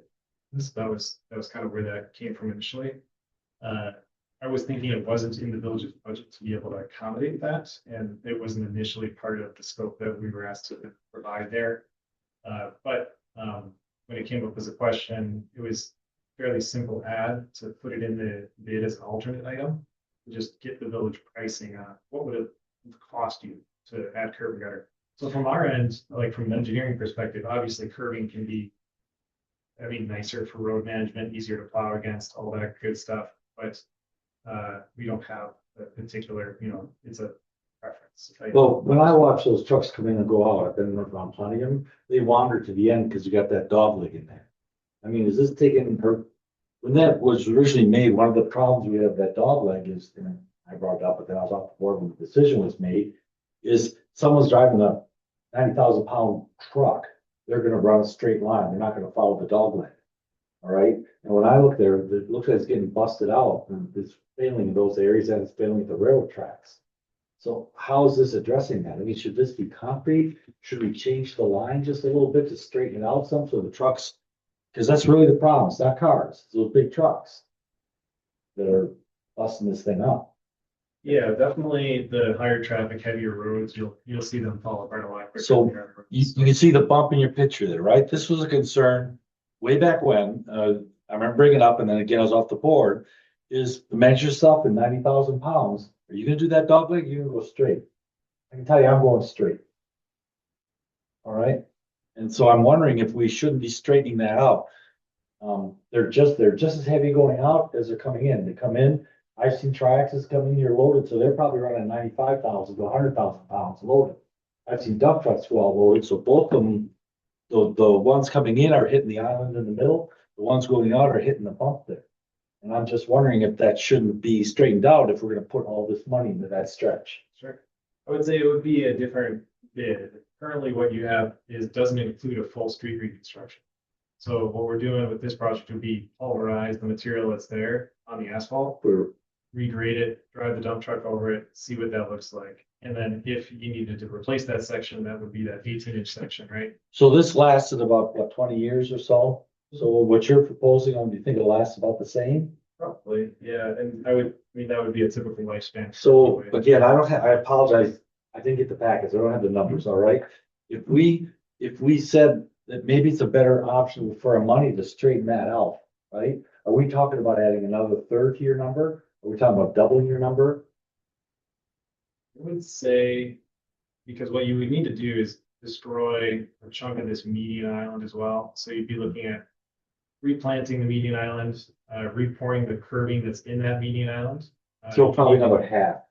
Yeah, at least another half, because you're also talking about replacing snow base course that exists in this terraced area here. Right.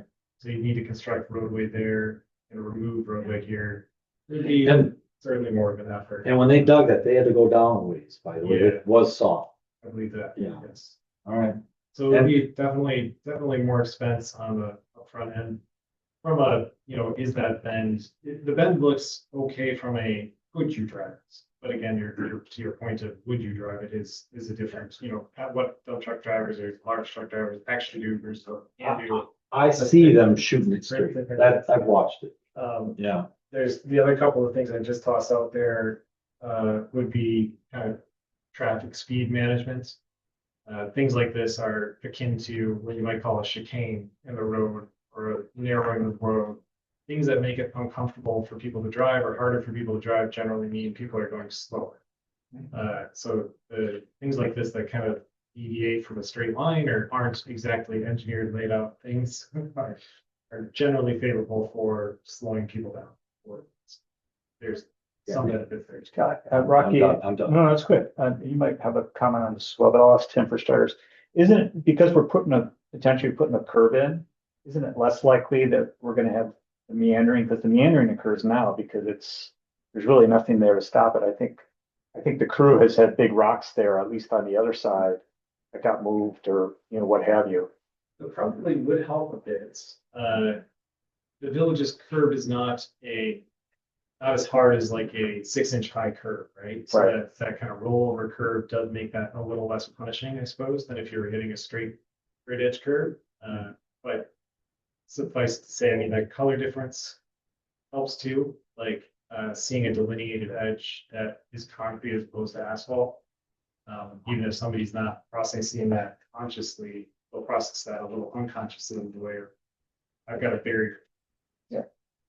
Brian? Not to overcomplicate this, but what's buried under there? Like, if we move that median to straighten that out, would we need to move that median? I can't see in that picture if it would cost. Is it even worth considering? Like, what's the expected lifespan gain of straightening out, you think, versus the way that it's curved? Like, it's 20 years this way. If it was straightened out and done as Rocky's suggesting, how much more would we get out of it? You know what I mean? I don't know that I project an additional lifespan on the road by straightening it out. I don't know that, because the primary failure point of the road would be just average daily traffic. How many trucks are going over this thing? You could get on those, if you were to put curbing on these corners and stuff, as he's saying, you could get some people kind of cutting that corner or doing things of that nature, and then maybe that curb in that specific spot doesn't last as long as curbing in other areas, but I wouldn't predict that the roadway itself would fail. Okay, well, For the green epoxy, is that on both crosswalks that you have up there? Just the front one, the main bike one? Yes, Okay. right. That's just the price for the bike. And is that consistent with how the city of Madison would operate? So their bike paths, like I know there's one I'm blanking on the road, but when you go over to like the Monroe Street, there's a crossing, like that's what they would have. Yep, it's Okay. the same style paint as what you've seen elsewhere. The village has a little bit. Ridge. A little bit of it. Yeah. Over on University Bay Drive, part of the ridge. Yeah, okay. And then would you mind just showing the matrix you have with the 3 bids? If you have that up, just want to make sure I'm understanding you have it, yeah. There's so the base bid, that's blended for both Hunter Hill and for Shorewood Boulevard. Correct. Is that correct? So we don't have that broken out, but okay. And then alternate bid number 1, that is for adding the curb and gutter. Yes, And then alternate bid number 2, that's for adding the crosswalk. yes. And then supplemental bid total is Both. for both streets. That's our estimated potential undercutting, is what we term that kind of going sub-base improvements, Okay, both of those streets. great. Okay, super helpful. And then the last comment I have is, a resident reached out to me that lives on Hunter Hill and had, some feedback and wanted to relay some of the things that they observe with like Amazon trucks that back up and just some of the ways we either may want to conserve, because I know in that other picture you have like a kind of, is it a concrete barrier kind of at the end? Mhm. So they just had some really good feedback on, as someone who lives like really closely right there, how that could maybe get constructed. So is there should I connect them with you, or what would be the next step to kind of make sure that their feedback will be incorporated? Absolutely, yeah, we're happy to take resident feedback. Okay, Really like it. awesome. Okay, It's definitely- great. It's very helpful. Before you pull that down, I have one quick question. Yep. Did you ask Tri-County why the their bid and alternate bid 2 was 6 times the size of anybody else? Normally those numbers line up a little bit more. Yeah. Did they see something that others didn't? Did they communicate why they thought that had to be high? I don't know. That concerns me a little. I do feel as if it was an error in their bid. Unfortunately, there's not really like a change that can happen there. They can't change it post.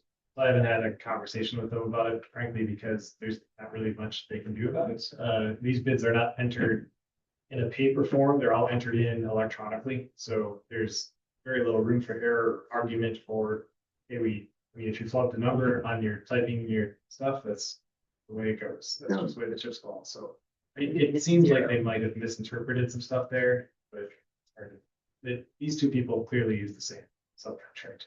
So just to ask my peers a question to educate me if I could. So if we decide we want alternate bid 1, 2, and then supplemental, we're talking about, we are obligated to choose the lowest bid total number, right? That's as a municipal, as a public utility, public entity, right? You have some ability to not do that, but it is in very limited circumstances, and generally it's not recommended. You would need to really demonstrate that the contractor is, not responsive in some way or not able to do the work. Just wanted to make sure that my understanding was right. But we don't have a way to ask them why they said 13,000. And then, because like, my only concern would be if they said something that resonated with you as true, but the others had missed, right? And that's the reason I asked. But if you don't know the answer to that, then. Alternate bid 2 is set up as a add deduct item, which is slightly different. So it does not cost $1,900 or $2,000 to add, to construct a crosswalk in green epoxy there. It probably costs sort of $13,000 to construct an epoxy crosswalk there. But our base bid already includes a continental crosswalk. And to me, it seems as if they forgot to do that. Okay. So, Thank you. That helps. So we have a motion that Brian provided in the notes. Does someone want to advance this? I have one last question. Go ahead, Kate. So, I was trying to find this, what do we have budgeted towards streets? I can tell you. Okay, thank you. I have could that not pulled find up. That number. We're looking at maybe 163 here if we approve it, but 280. 280. And do you know the condition of the utilities under the hill? Good question. Are we gonna do any utility work there? No utilities on Hut Hill. There are no utilities? Correct, yeah. Are there any utilities that we have to look at underneath, shoulder that will stretch? Well, we're looking okay, if I recall correctly. Because we just did all the sewer work, right? I don't know, Yes. There's not much else there, is there? There's some water main that goes there too, that believe that goes from our main connection down in that area. Are you gonna inspect that? So it is. Is that something you normally inspect to see or not? No, we don't. It's not a great way to inspect the water main or kind of go check it out. Typically, we go by age and break history. This has not a concerning age or break history besides that.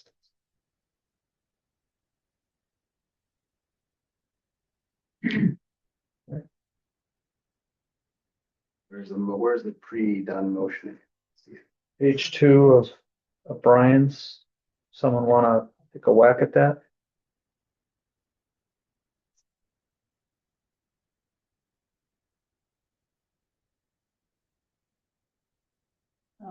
And Go you're ahead, Carol. adding the contingency, right? That's on there too? Am I correct based on the foregoing discussion? Built into the. Hold on, Carol. For contingency, it would be part of the village budget, but not part of the award. So not part of the recommendation or necessarily, but something that would just be continued budgets. So we just have to be aware there could be a $16,000 add on this. It's generally, no, because it's not part of the contract at all. So it's more of, construction work has a lot of unknowns. No, I'm not. Where's it gotta be in the budget, just so it's accounted. Sure. I understand the contingency, just what is it accounted for, that's all I'm asking. Yes. Carol? Am I correct that the main thing we need to decide then is whether we want curbs or not? Seems like a good idea to talk about that before we try to craft a motion. Yeah, okay. I think that because this is the entrance to our village, Yep. my strong preference would be to really do this as best as we can. And so I would be in favor of supporting the full bid amount of 163 and definitely love the update with the, crossing. And I think that's like a go-to from a safety It's- perspective. It's a huge crossing for regional bike traffic. A lot of elderly use those sidewalks. A lot of kids use those sidewalks. Yeah. There's a lot more traffic at that location, I think, almost than anywhere in the village. And so I'd be in favor of that as well. Can I comment on Carol's Go question? ahead, Rocky, you bet. What nice thing about curbs, I think the problem with curbs over we have on Tally Ho, those 6-inch bumps, because you hit them and you fall over. If we're doing the curbs that kind of slope up, then it's easy for a bike to get out of the way if something happens. But more importantly, it contains the road. So now you have something to plow to, and the edge of the road doesn't break off as easy. Yeah. So curbs, my understanding is generally add life to the road itself. I don't know what the number is, but usually when they put them on, the road maintained is easier to maintain. So I would put them on there for plowing. I hadn't thought about aesthetics, but for plowing and the road longevity of the road life.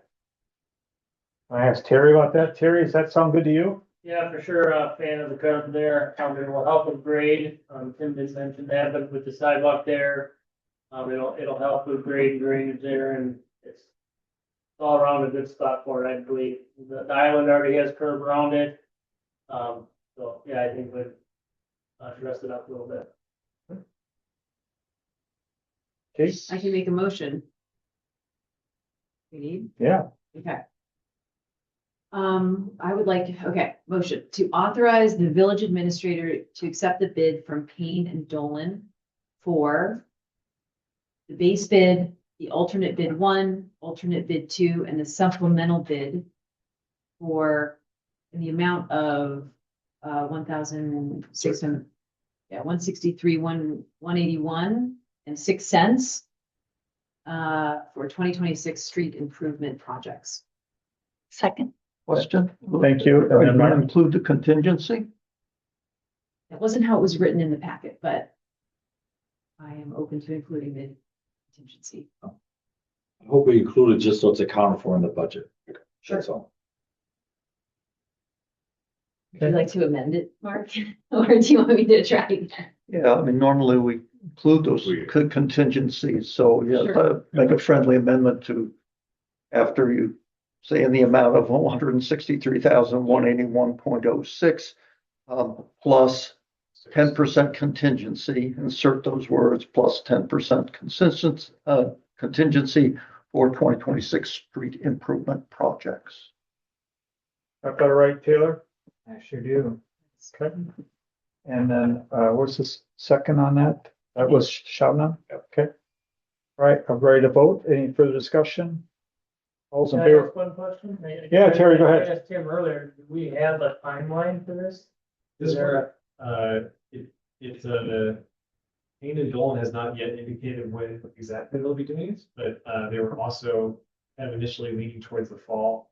It may coincidentally, one tie-in pool to here is that O'Galley was using Payne and Dolan as their subcontractor. So they were considering, hey, if we're both planning over here, we're doing the same thing, do we do it at the same time? Again, they're totally separate bids and they live in their own spots, so there's not like a tie-in discount, do one or the other sort of thing going on. But yeah, that was their initial instinct was, do we schedule it with the pool? So that's her. Okay. Ready to vote on that then? All those in favor? That motion carries. Thanks, Tim. That's awesome. I think we're skipping D3. And we're skipping discussion of our village strategic plan goals. D4. And we're moving to D5. Yeah. So Shabnam, this is your issue. Do you want to speak to it? Sure. So, and it's, the memo is written in conjunction with Rocky. Rocky had a flyer out discussing how important it is for committee assignments to represent the voice of the board. And so what you have is an ordinance. Let me just pull this up real quick. I have a lot of tabs. 1 second. Okay, this is page 71 of the packet. And so the motion is to waive the first and second reading of ordinance number L-2026-01. We are already doing ranked choice voting. This would codify it into our ordinances. There were some other minor revisions I included, like statutory citations being corrected. We do not need to have those if people have questions about those. The termination section, this is page 74 of the packet, but I wanted to clarify the difference between elected officials and staff. And so there's a little bit of an added section there of removal of an appointed official by the village board shall require a majority vote of all members of the board, but appointed officials who serve in an employment capacity rather than as public officers, they are dismissed according to employment agreements and like personnel policies and applicable law. So that was just to separate those two. The other revision is like the village forester, like there it was, I was trying to clean up inconsistencies. This is at the bottom of page 75 of the packet.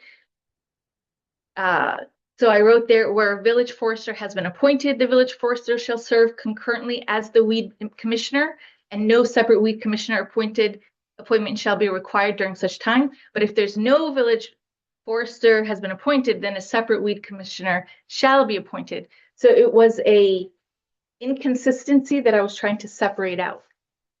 The other things are just changing the word village president to village board to reflect the work that we've done over the last 6 months on ranked choice voting. The only other change in here as well is to allow, well, let me keep going. I added a section, it's on page 79 of the packet, about a conflict of interest.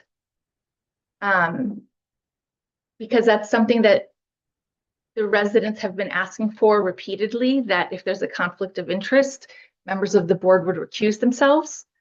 I added a line on officials and board members shall use their official village email address for business communication, because that's kind of been problematic with open records not being fulfilled or being fulfilled incomplete. So this is just kind of stuff we know, but we just want to codify it. If I go to chapter 2, chapter 2 on page 82 of the packet, I changed May 1st to June 1st to be the beginning of village appointments, because we always run into this issue where you're going to be running for office and then everybody's got to have their committee assignments on the same day as the new trustees are coming in. We struggle with like trustee elect. Does that person get to participate or not? And pushing that to June 1st gives the board that additional flexibility. And there's another thing. There's something kind of interesting. I combined public works with services because, it's just needs to be done. And when I was chair of services, we would discuss purchasing equipment, and the committee members were versatile in that field, and that's what they did. But with the procurement policy that came out in 2022 or 2023, that work was kind of like taken away from services, and it was just the administration would purchase the equipment they want. The facilities was something that services would do, but then when it was an opportunity for services to work on facilities, that work kind of got taken out of their scope. So in a lot of ways, services is like a committee that doesn't have things that it really does outside of recycling. It just makes sense to put services under the umbrella of public works. I see a lot of head nods in the audience, which makes me feel good that I'm not crazy. And there's one other addition to add, which was just that any two members of a standing committee could be able to call a board meeting, just like trustees can call a special board meeting. I'm going through it and there's nothing else. That's it. Go ahead. Question, I see that, 10B, the committees, standing committees. Yes. Originally, I asked that the trustee was not the chair. But what we did, in some cases, the trustee should be the chair for some things. I don't think the trustee should be the chair of standing committees because the trustee gets their vote on the board. Right? The standing committee is there to be the village as a whole. The trustee doesn't have to run that committee. The trustee is just there to watch and maybe report, maybe whatever they want to do, but I don't think they should vote and I don't think they should be in charge. And somehow that got removed. You and I had language in here and I don't see it anymore. Did somehow did that get lost in translation? It's 10. Sure.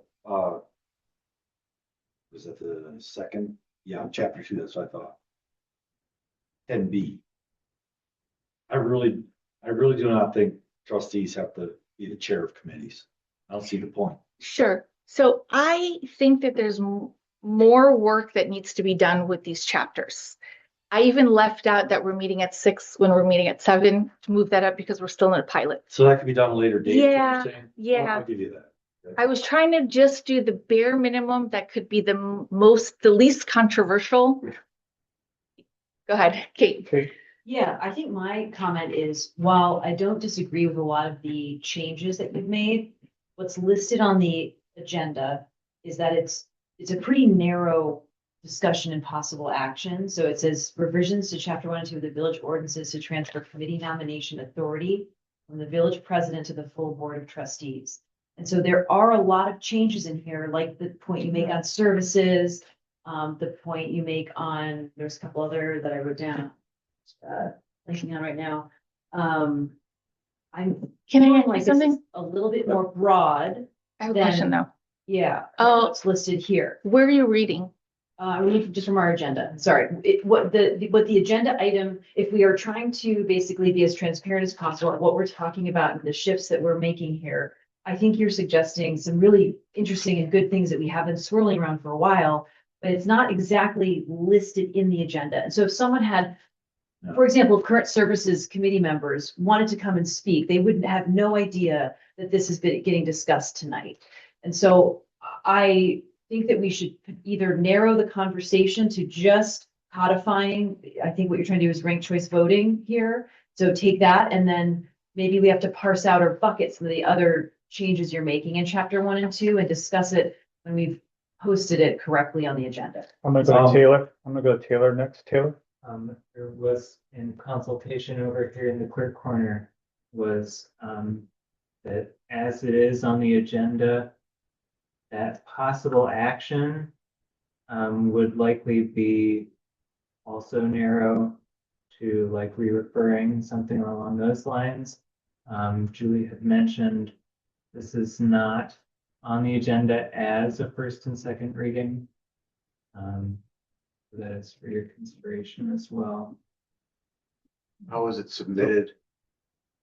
Okay, how this was supposed to, how I hoped it went, and again, I didn't get the packet stuff, and it's very frustrating. Because I went off the village website and the village website is completely wrong. So, you know, for what we're looking at here, because I'm trying to look at the village website now, and I'm not seeing anything that we've talked about tonight, so I'm a little frustrated. What I was trying to do is the first and second reading on this, because I don't think we should ever jump to the third reading on the ordinance change. We get the first and second reading, and then we post it for comment.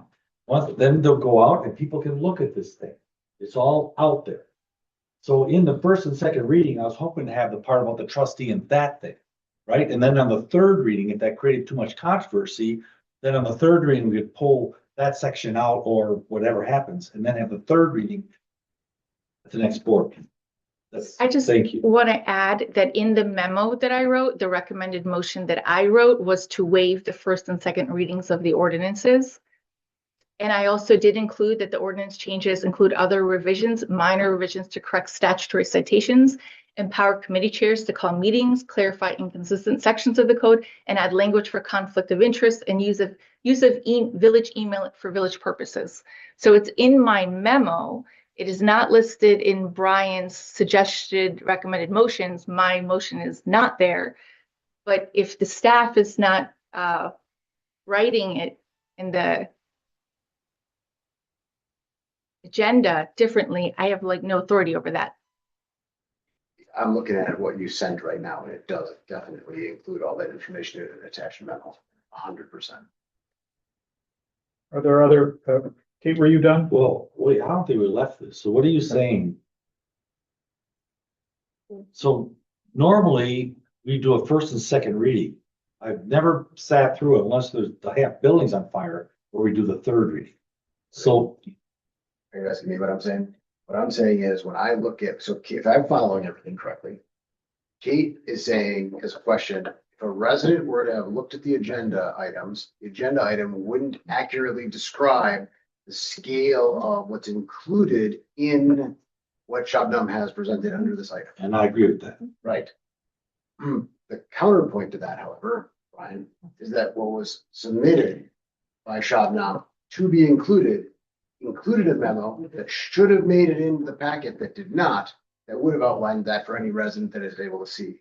So this appears to be an administrative clerical oversight is what we're gonna call it. So with the oversight, and forgive me, with the oversight, let's say when you pass the oversight, I'm not happy with the third reading. I thought we were gonna have the first two readings. So then that gives the village residents at least a few weeks to look at it before we codify. Can't do the first or second reading though. Yes. Okay, let's bring it back here. Sure. I'm gonna go back to Taylor and then we'll go to Shabnam. I- Sorry to interrupt. No, it's fine. Can I ask a question real quick? Real quick. So in my email, and I copy everybody on my emails, I wrote that the agenda item should be listed as discussion possible action, first and second readings of ordinance L-2026-1, amending chapter 1 and 2 of the municipal code, which would be all inclusive. So Brian Mooney, please help us understand why that was changed. So That's what it should have been.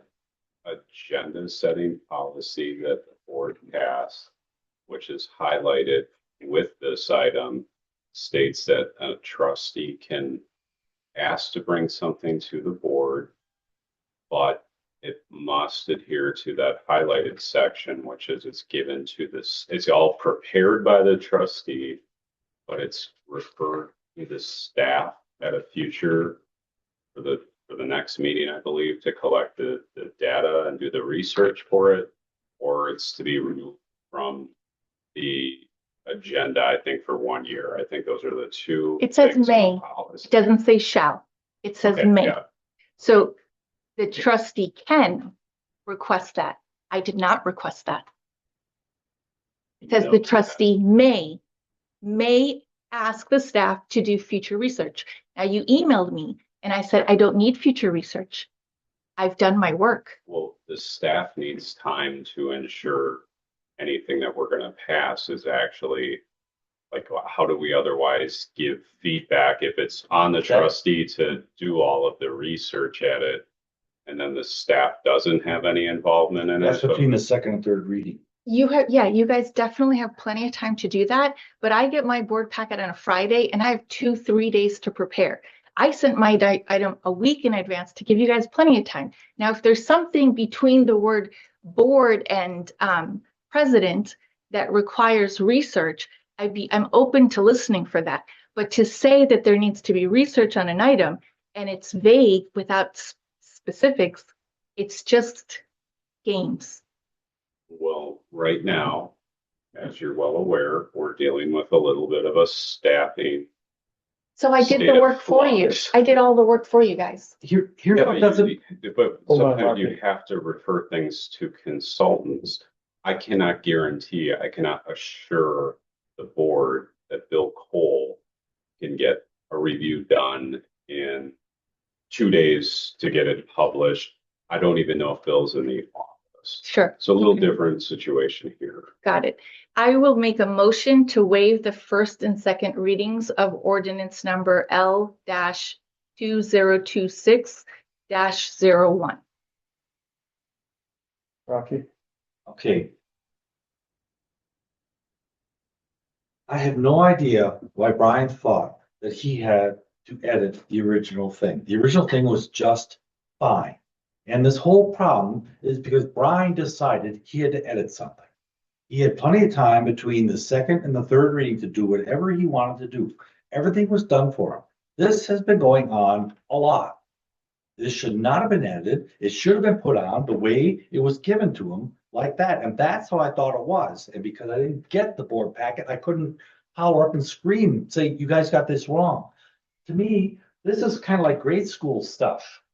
Skipping the second, third reading, we don't do that. So why would a village administrator even write that in an agenda? It doesn't make any sense to me. I would never skip a second, third reading. I don't know if anybody else, I've never seen it done. We could ask Peter, he was president. I've never seen us skip a second, third reading, never. So you as a village administrator thought that was a thing to put in here? That's- Without, what, so, No, okay. I think her packet, I don't think there's anything missing from what. No, I think she had. or And I I misunderstood. don't have the packet in front of me, but I don't think there was anything that was removed from that agenda topic. If I'm wrong, there might be an error with it getting loaded, but I thought everything was in the packet pertaining to what you were. Did I what read it you too said. fast, Shopnop? I thought that thing that you sent out said we're gonna have the first and second reading tonight. That's That's what what I it thought it says. said. That's what the email said. It was in the suggested title. That's what I That's thought. The title. So because I didn't get your other stuff for whatever reason, I couldn't see that you decided to change that. But even if you decide to change it, just think, Brian, why we're frustrated. That doesn't make sense. That's how we've done it the last year and a half since I've been here. It doesn't make sense. So you're telling me that the previous board waived first and second readings or just to the third reading of ordinances for the last year and a half? They don't approve anything that a trustee brings to the very first meeting without it having a chance. Is that to in go the back. ordinances? It's in the agenda setting policy that's in the packet right after.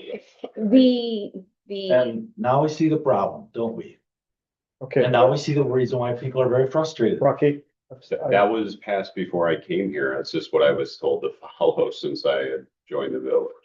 I'm gonna go to Julie, and then Mark. Okay, I'm no longer the clerk. I was the clerk when that policy was passed, barely. I can give a little background. I have no sides. This is what I remember when this policy was passed. There were concerns by board members that their items were not getting on the agenda because it was solely under the president's purview. And the board at the time discussed this, and they came up with this policy over several meetings. And the section where any trustee can put an item on the agenda was meant to bring it, that they could force it to be discussed. And the idea was, it said, the staff will not have to do any work on it because it's showing up to the last minute, a Tuesday afternoon. We have to get this stuff ready by like a Wednesday afternoon to be able to finish and get everything out. So at the time, whether you agree with it or not, the discussion was that the idea was the trustee would provide an item so they could get it in front of the public and in front of the board. The staff would do no research at that time, and the board would decide on this agenda item, do we want to pursue this topic? If yes, we're going to either send it back to the staff or the representative committee, whichever applied, to finish up this item and bring it back to the board in the future. Or it might be something that somebody was trying to bring back over and over and over, and the board said enough. And if the board killed the item, it could come back for a year. That's right. So that was the process behind that chunk of the policy. It wasn't that you bring something up and vote on it immediately, because nobody's had a chance to vet the item. Sometimes it's something small and not a big deal. Sometimes it's something that you don't even know. Now, Shabnam drafted an ordinance. Are we sure that's the correct number? Have we had any other ordinances? I checked. Okay, good. Yeah. But we didn't check and we don't know. And And that's- if somebody else Okay, hold on. would have not known, we've had stuff sent in that might not be in the correct format. It might just need to be tweaked. There might be something, that you don't know what you don't know, so you should always run it by somebody else. Whether it's the administrator, the clerk, the public works director, you should have some other kind of input on it. That was the thought behind the policy. If things are changed, if you want to change the policy, that's up to your board. Or the committee. That's the background, but the idea was, it's to push it forward, get it on the agenda. It was not noticed as a first reading because of that. But that, why would you guys not talk to me? Why I believe is it? Brian sent you an email. And I said, yeah, he said, let's not put it on the agenda. And I want it on the agenda. Okay, So, but why revise the heading and not talk to me about it? And I still think it still can go through because it's in the memo. And if anybody wants to change wording or other things, that can be done between now and the next reading. but the agenda is the official document for the full. But who, why are you editing it? This is I didn't edit it, right? You Why guys, is Rocky, yeah. Rocky, we're gonna maintain decorum. We're gonna maintain decorum. And there's frustration. Brian, you have to hold on. Stepping into this, I am out of this, and this is why I'm out of this. Yeah. But that was a thought process behind it, and there are times, and most of the time, the purpose is for this to get it out there. The staff doesn't have to do last minute because it's coming at the last minute. If we knew this, if this had come in a week or two before, we would have had time to vet it. Tuesday, we don't have time to vet it. It's going in that board packet. It's not We coordinated. don't have time to vet it. Thank you, Julie. I saw Mark, and then Brian, and then, Carol. So Go ahead. Mark. yeah, okay, so I understand a lot of concerns about the process, but let me just ask the question. Is the motion that was made, is that permitted I think we the should way check it with was Bill on that. noticed? Are we, We need to check with Bill on that, because I have concerns about it not being noticed as a first. I mean, I have, whether I agree or disagree with the substance of it, Yeah, exactly. I don't get to the substance until I get through the question of whether it was properly noticed. That's So my I question. can't support the motion without knowing the answer to that question. And, That's a question. and don't I know if turn it's to the legal. village clerk and So that's my position. on it. Bill I was mean, on. I think we should still discuss the substance of it, but I think this is a threshold question for me. I think that's me next. right? Yeah, Brian, and then Carol. So when I first submitted my first agenda item to the board for consideration, Brian sent me back the policy. I read the policy. The policy to me, and I sent a memo out to all of you with a revision to this agenda, delineating by statute where it was in violation, I thought at least, of Wisconsin law, right? You can't have centralized control. You can't have editing.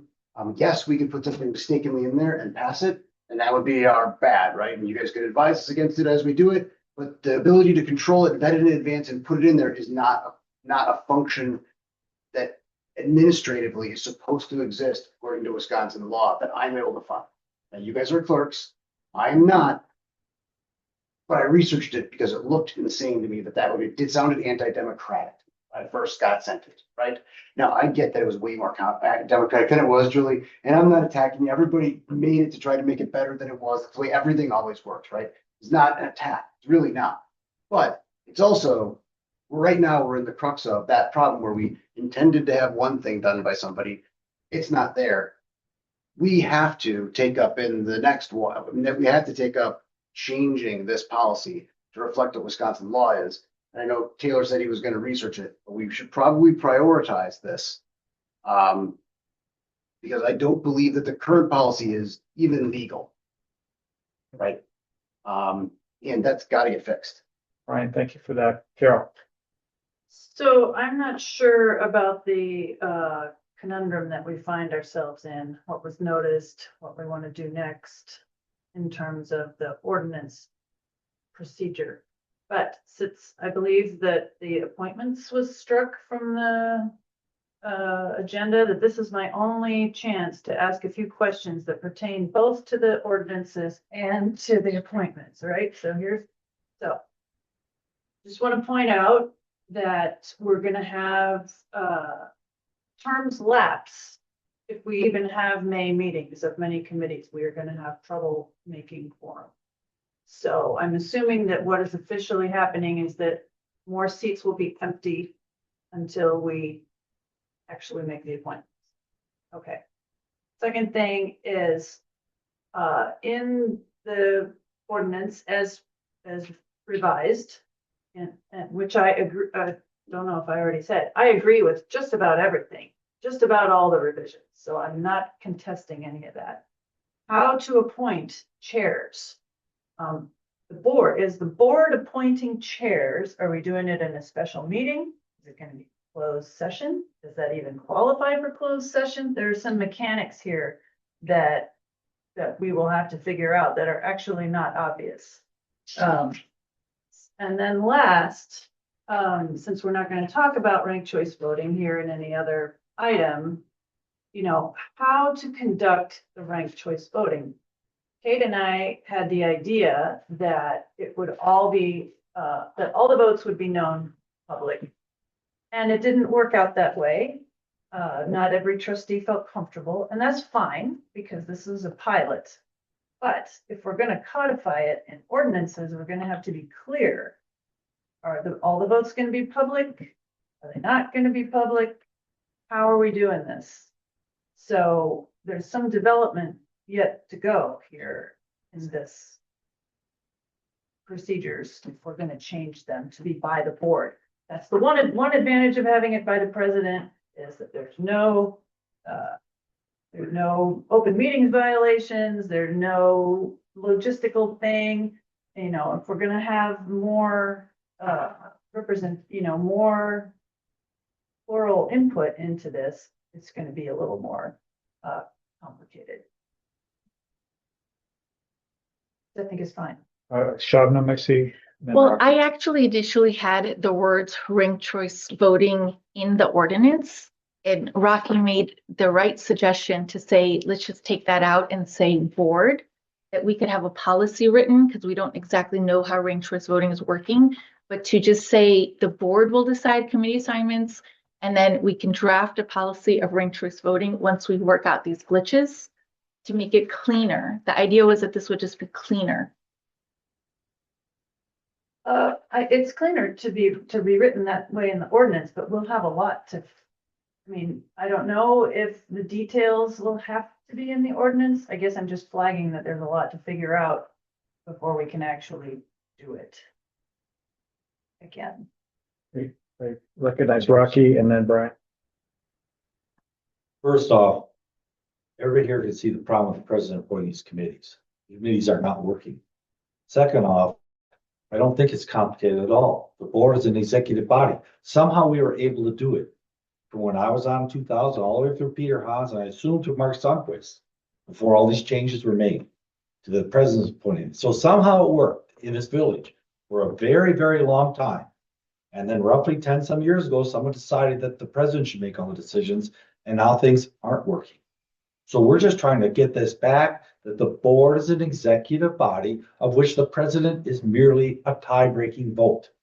Nothing more. Otherwise he's a trustee. This is very straightforward. As to what this person did, all right, which I did not see, or I would personally went down to the village hall banging my fist, which you guys complained about, is he changed the words. And you just can't do that. And that's been happening here.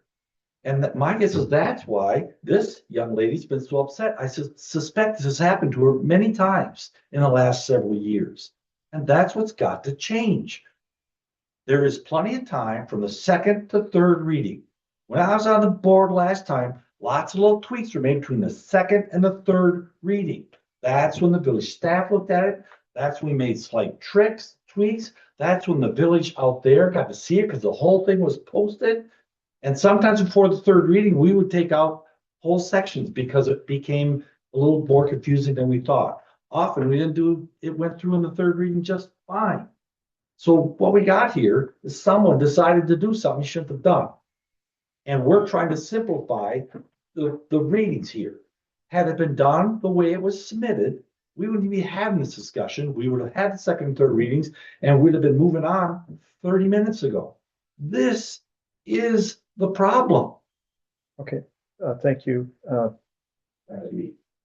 Yeah, but Brian, I'm gonna give you the opportunity to respond. All I'm saying is that agenda setting policy existed before I came here. That has been what we have tried to follow for the last year and a half plus, when issues like this have come up. So it's not the first time that this has come up. I think there was a meeting like 2 or 3 months ago where we had this as like, there was like 3 or 4 agenda item topics where we have the same type of motion. It's all tied back to the agenda setting policy.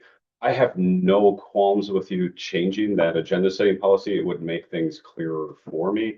I'm just saying that was the principle by which I was setting up doing it. Rocky, I share some of your misgivings about ongoings, but I will say that in this case that, well, whether it was done intentionally to subvert it being brought forward or not, it is the policy under which Brian has thought that he had the authority to do and would be asked to do in the kind. So we are going to need, I think, because it wasn't properly noticed, and for somebody old, because it's not contained even in the supplemental material that there's a first or second reading. I hate to say for a matter of process, but I think somebody could undo it if we proceeded to count it. I don't think that we have a choice. I agree with you. Okay. All right. No, I agree with no, you. Okay, But at that point, the anger All about right. was really deserves to be brought secondarily to discuss the agenda Thank setting you. policy. I'll back down. Now, in terms of Carol's great point, well, what do we do about, I think I have a question that would go to personnel. These kinds of personnel decisions oftentimes are not made public for personnel records. These submissions by Fulton, they're going to be staffed, and we are staffing those positions. Are those deliberations ones that could be done collectively as a body in joint session where we release the joint results, but we can openly discuss it with one another as a personnel matter? So can we consider the employment of the committees personnel issues and treat them as, if the answer, Julie thinks that the answer is no, and shake her no, but I'm not sure that that's actually the answer, but it would solve that issue. So I suggest investigating it. Yeah, I'm just saying, I just said it needs development. No, I know. I'm just thinking that Yeah. might be a path. Mark? Putting aside my concern about whether it was properly noticed, on a more substantive basis, I'm concerned about us changing the ordinances, overturning a process without knowing what the new process is. And in fact, the previous action of the board was to create such a process. And we followed through on that process. And we have ranked choice voting, and we have summaries of ranked choice voting. So why don't we act on that before we decide that the process isn't working? I mean, for decades, right? This process has worked. Okay, it's been in the ordinances, who knows, maybe from the very beginning. It's not a surprising way. This is the way many bodies handle the issue of appointment. So I just don't want to make hasty changes to ordinances because of an issue about a personality or a person. I'm much more concerned about the process. And I don't think we should overturn a process until we know what the substitute is, particularly when you're dealing with time-sensitive issues here. Because as Carol pointed out, if we do not make appointments tonight, there are committees that will not be able to meet. And we constantly say that the committees are the workhorse of village government, and yet we're basically saying, well, the committees can't meet and somehow the work's going to get done and somehow board will have to make decisions without committee input. That's all very troubling to me, and I just don't understand Why, since we have a slate that was proposed to us that originated in ranked choice voting, which was a process the board had agreed upon, why don't we act upon that and see if those committee appointments are acceptable to the majority of the board?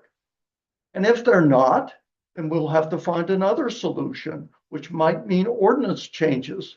But for me to jump to ordinances before we even know we have a problem, when the ability of our committees to meet on a timely basis is at stake, makes no sense to me. Thank you, Mark. Shabnam? That's fine. Well, I agree, Mark. I do agree with, so we do agree. But the ranked choice voting results were not the results of the individuals that the president was going to nominate. So you have a problem where the board has spoken, but the president disagrees. And so by making that statutory change, you're just making it very clear. Like, what are we going to do with our current system where the board has spoken in a democratic way and the president wants to do something else? Is he just going to go through a bunch of people and like, how do we, that's. This is nine. The problem is, Sorry, hold on a second. Mark, can you hold on 1 second? I can. Thank you. Rocky? I would like to say it's really precious that you're complaining about committee meetings missing when most of your committee meetings don't meet. A few more weeks don't matter, all right? And someone made this policy change in the last 10, 15 years to make it this way. It was not this way when I was on before. It was not this way when Peter ran it. We did not stack committees. We just didn't do it. I'm not saying there may not have been a bad choice, but we have people who can't read blueprints on one of the zoning boards. The thing is crazy. And so what we're trying to do is say, rather than having wherever this started, and it was not the time of the village, it started in the last 10, 15 years. We're trying to eliminate that by going into the ordinance and specifically saying, this is an executive body. The executive body will decide where the committees are, not a person. And that is what we're trying to do. That's all that's in there. And for you to say that this is going to affect our committees, it just isn't true, because we'll have these committees set sometime in May, and then maybe they'll meet rather than you not having them meet for months and months and months. Thank you, Rocky. Mark? Okay, a couple things. One, we don't know where the board's at because no vote has been taken. So we shouldn't be so blithe to just say the board disagrees. We don't know. Okay, that's point one. Point two is the board is going to have the final say, and the board always has the final say. Just because the president puts forward a slate doesn't mean the board has to approve it. The board has control. The board has always had control. The issue is whether the board chooses to exercise its control. And the board has taken steps in the past to do that. So to think that any slate put forward by the president is just being crammed down on the village, on the board, is just patently untrue. The board can just say no. Okay. And if the board says no, it'll come back to the president, and the president will have to make changes that are acceptable to the board for the board to approve it. I mean, that's the way it works when you're talking about the Senate of the United States. It's the same process. So, yeah. Okay. All right. I'm done. So, I'll speak towards the end here. So I just think any structural changes of this kind should be coordinated with staff, should be reviewed by the village attorney. That just hasn't happened here. And I'm concerned about the agenda setting policy not being met. So that's a concern from a governance standpoint. So that's one. Two, and Brian alluded to it before, given our current and very real administrative staffing challenges, proposals of this scale feel disconnected from, where we are operationally. I think we need to be mindful of staff capacity and avoid adding complexity that creates additional burden right now. I mean, we need to match our ambition here with our current staffing reality. So I'll put that out there. I don't have a problem with dissecting or to Mark's point, having the opportunity to share with the village and share with this board, the decision-making I did as a result of the RCV, as a result of balancing out skills and expertise. And if people have a problem with that, then they'll raise that issue. And if we have to break it up where we do multiple votes in order to get these 63 people, these 63 places placed, I'm not opposed to that. I'll cooperate on that. I'll collaborate on that. But I share Mark's concern about we're just pushing off stuff. And it's going to have real impacts on the staff. It's going to have real impacts on our ability to govern moving forward. Cheryl. So leaving agenda item 9 aside and looking back at 75, which is where we are. Yep. What interests me right now is what is the way forward?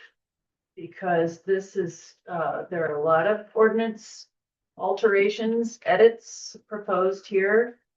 And, they do need to be seen by the attorney before it comes back to us. This is kind of a question for Brian, I guess.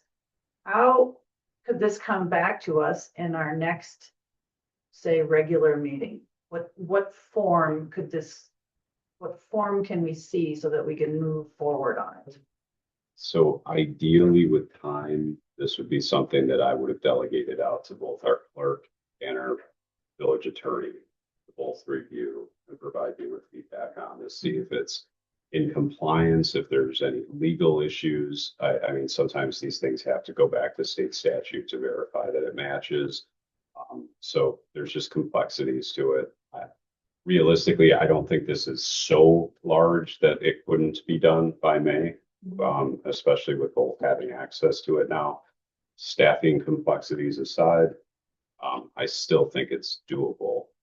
So does any trustee need to spearhead this in terms of naming the agenda item, naming the motions, preparing anything? Or is it firmly now in the hands of staff to shepherd to the next meeting?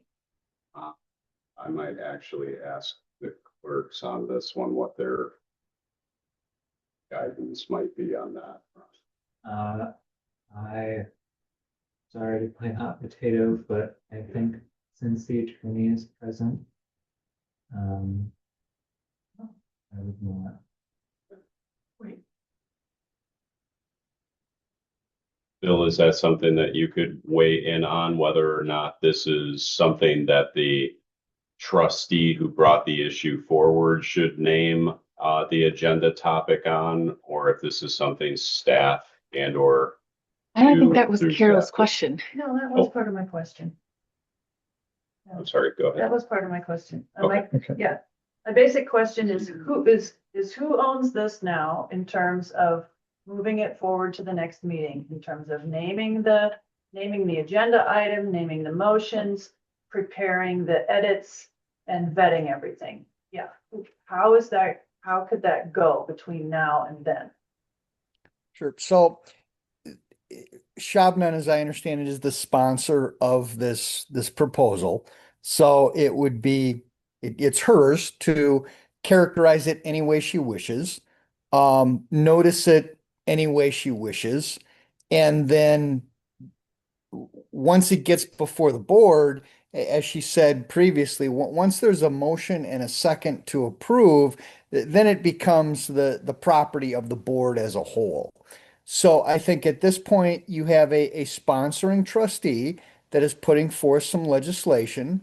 It's in the staff's hands now to analyze it, and at least in most communities, the next step would be a staff memo back to the board with respect to any legal issues, any formatting issues, any policy concerns that staff would have would be addressed in that memo to the board, so the board can consider that prior to deliberating on it whenever it chooses to deliberate. can I say something? I just want to say again, I want to make sure I understood you correctly, Bill. I am the sponsoring trustee, and so it is my prerogative on how it should be noticed on the agenda. Yeah, That's what I can't speak to the policy setting agenda, because in all honesty, I have not reviewed that. I'm not familiar with it. In the board can certainly restrict the ability by passing a policy. So if the policy somehow precludes that would control unless the board changes that policy. But in the absence of any preclusion like that, yes, it would be the sponsoring trustee that would identify it for public noticing purposes. Thanks for that, Bill. Kate?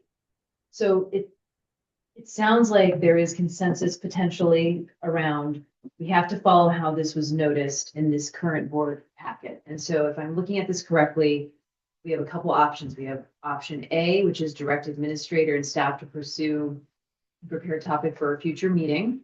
Or option B, board can decide to remove agenda and cannot return for 1 year. That's how it is written as potential motions in the packet. I know you were hoping for a first, waiving of readings. I just have a question though. Like, those are Brian's choices, but he may not include my choice, which is in my memo. So, does it mean that if Brian doesn't put a motion option, an option C doesn't exist? I don't think so, but the agenda doesn't list it as in that way. So I think if you wanted to waive readings, it has to be it has to be noticed to the public that way. That's my understanding. I think that's kind of what Brian, you was saying. So do it. In terms of moving this along, I think those are the main two options. There could be a third if you have an idea.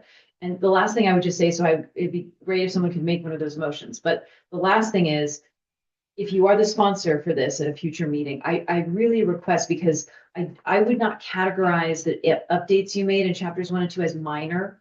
So I think that, moving services and removing services, changing the way we're thinking about a lot of these major things.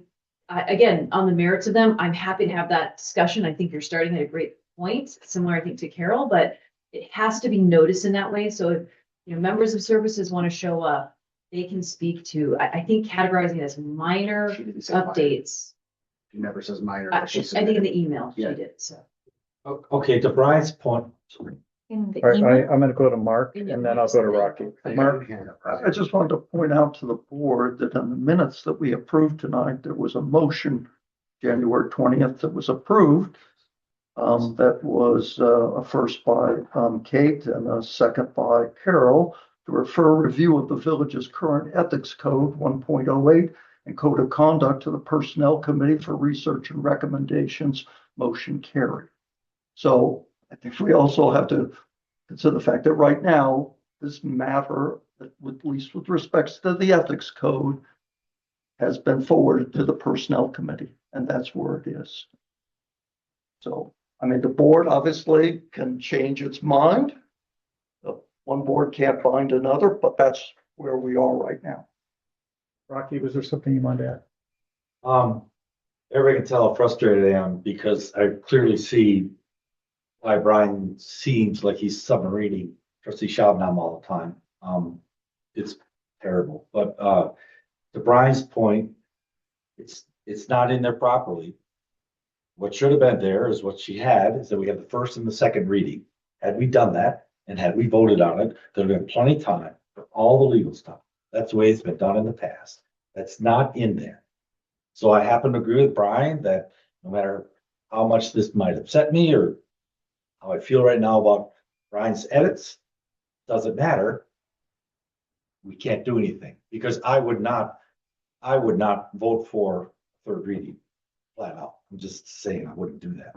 No one has time to review it. So it could be that we should have a motion to table this to get it put in the next meeting properly and then address it at the beginning of the next meeting to move it along. And have an opportunity for the staff to do what they need to do. There'll be plenty of opportunity between the And an second and third opportunity reading. for the attorney to weigh in and Plenty of opportunity to second, third reading. Okay, so, Brian? My question is for Bill. So the current agenda setting policy is really the crux of this issue, because what we're running into is agendas that are being submitted, right, that are authored by a trustee who are elected officials that have rights that are defined according to Wisconsin statute. And the board has authored and is maintaining use of a policy that permits singular presidential control of admission as to whether or not it's going to be included, or it allows the edit, which can include, in this case, as an example, does include substantive edits to the submission by the trustee. So Bill, what I would like you to do is clarify to this board, if you could, that while the village can set policy that it wants to, it cannot violate Wisconsin law in the policies that it does. And if it does things like narrow control of an agenda to a single person, that stands in direct conflict with the spirit of Wisconsin law. I can't imagine that would stand, right? So, and the same thing is true about edits. If the edits are clerical, that would be permitted, is my understanding. But if they are substantive and change the substance of it, that would make that edit illegal. Is that correct, sir? The language of an ordinance is proposed by the sponsor and a second. A second would be required to get it on the table. Then the language would be up to whatever a majority of the board decides. It is very common that non-substantive technical revisions are made at the staff level. Numbering, that sort of thing. But yes, as to the substance, that would lie solely within the sponsor and the second to propose, and then ultimately to the board.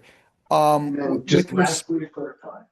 Sorry, Pardon me? I'm just going to interrupt you for 1 second. Also, if a trustee wants to put something on the agenda, correct, and they submit it on time according to policy with timing and so on and so forth, there is no ability for them to say, we're not going to put that on the agenda and shove it off, correct? An elected official can choose to forward something to be put on the legislation to be for discussion. They can all strike it down and remove it from the agenda if they want to, if they collectively don't agree. But one can forward those without them being removed by staff, correct? In the absence of a formal policy of the board, that is correct. However, the board can restrict the policy of those type of procedural things. For example, it's very common in many municipalities that a matter cannot be put on the agenda unless at least 2 trustees or alders sponsor it. So that, and that's just the policies that's put in place by those specific councils or boards. In the absence of such a staff, sir. Pardon me? That would be different than administrative staff, correct, sir? Yeah, unless the policy passed by the board somehow empowered the staff. That would be illegal policy, though. How can that be legal? It's in violation of the definition of a trustee in Wisconsin statutes. Because the board is subjecting itself to it can pass whichever policy the majority of the board wishes. Ultimately, as to the substance of legislation, I would agree with you. You're an elected official. You have a right to put anything you wish before the body, and it would have to get noticed. But it is subject to, if the board wants to impose procedural requirements, the board has that prerogative. That I don't think is true. Okay. Just Mark, and then Shabna. Yeah, just a point of order here. Yeah. We're starting to get pretty deep into the agenda setting policy. Right. Which was Not on the- not noticed and is not the subject. Right. So That's true. I think we need to stay away from that. Thanks for. I think there's enough interest in it. It probably should be on a future agenda, but it's not on tonight. Yeah, I'm in agreement with you, Shabna. So Bill, Brian Mooney did reach out to say that he wanted this not on the agenda because of the agenda policy. And the part of the agenda policy that is referenced reads, if the board decides to pursue the matter, the board may direct the village administrator to work with staff to prepare additional information and or a recommendation for a future meeting. So that is something that I understand happens here, that the board may decide to do that. The second sentence reads, village staff may edit agenda submissions and or wording of agenda items in order to ensure compliance with open meeting law or other applicable statutory requirements. So I think what happened here violates this policy because there's nothing that was wrong with my submission that required it to be revised to something else, unless Brian Mooney, you could tell me what was wrong with the original submission, that it violated open meeting law or applicable statutory requirements. If anything, I would argue that Brian Mooney, you violated the policy. Okay. John, same objection. No, Yeah. no, this is important. We're not This talking, is- important. This is absolutely important. it's not on the Here. agenda. Getting to It the is on policy. the agenda. No, Actually, back to the no. original point though. But Brian put this here. He included the policy as a part of my ordinance change that was co-sponsored by Rocky Van Asten. This might be okay with you, but it's not okay with us. This is a board thing, not a village administrator Rocky, thing. you have been recognized. Am I correct, Mr. Cole? I agree that ultimately it's up to the sponsoring trustee to determine the topic and the noticing of the legislation they're sponsoring. And I'm not disagreeing with that, Bill. I think, but that's not the question in my mind. The question is, was this issue, was this the proposed motion properly noticed? That's where I'm hung up on. It doesn't matter how it happened. I mean, that does matter. It does But matter. that's not the subject of tonight. The subject of tonight is, can the board act on this motion, given the notice that was published? That's my, Okay. I refer that to Bill. I tried the clerks, they couldn't answer it. They said, We Bill needs to- cannot, we Sean, cannot. you have to hold on for a second. But right now, the board could act under sub 5 and amend chapters 1 and 2 with regard to committee nomination authority. That you could do that tonight. That's been properly noticed. The public's on notice of that topic.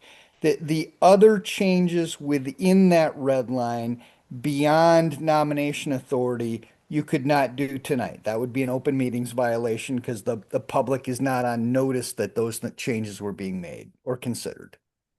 Thank you, Bill. To Julie? clarify, I don't want to check with Bill, so it wouldn't actually amend the ordinance because our ordinances say we have to have a minimum of 3 readings over 2 readings.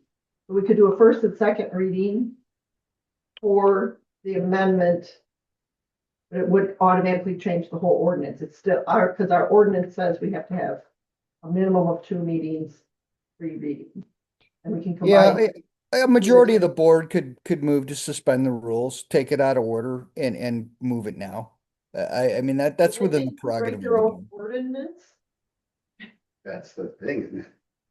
that's, So I don't have a problem with content. I just want to make sure the process is being followed. That's all. I think Brian seems to have this figured out. Let's hear him. So I think that we should ask Shabnam what she wants to do, knowing that. Would you like to do it all at once in the next meeting and have that be readings 1 and 2, presuming it passes?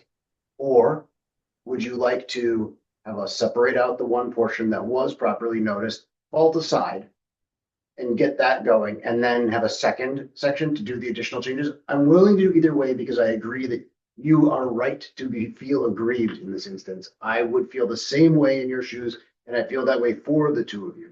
I get it. I understand it.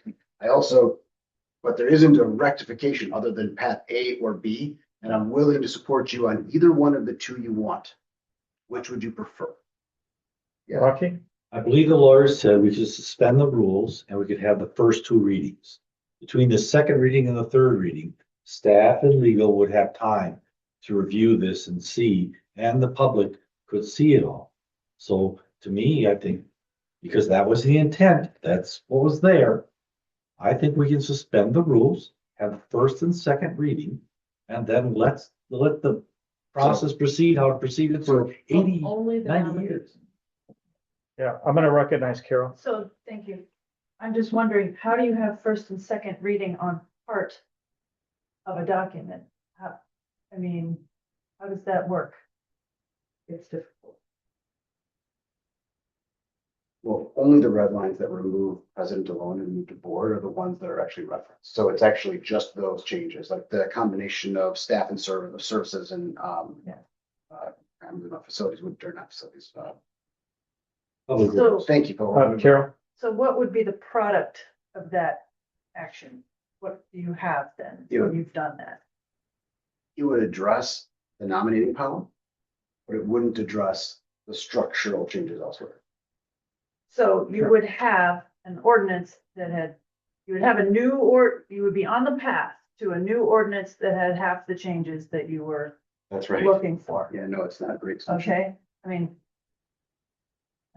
Not a way around the railroad. Okay, other thoughts?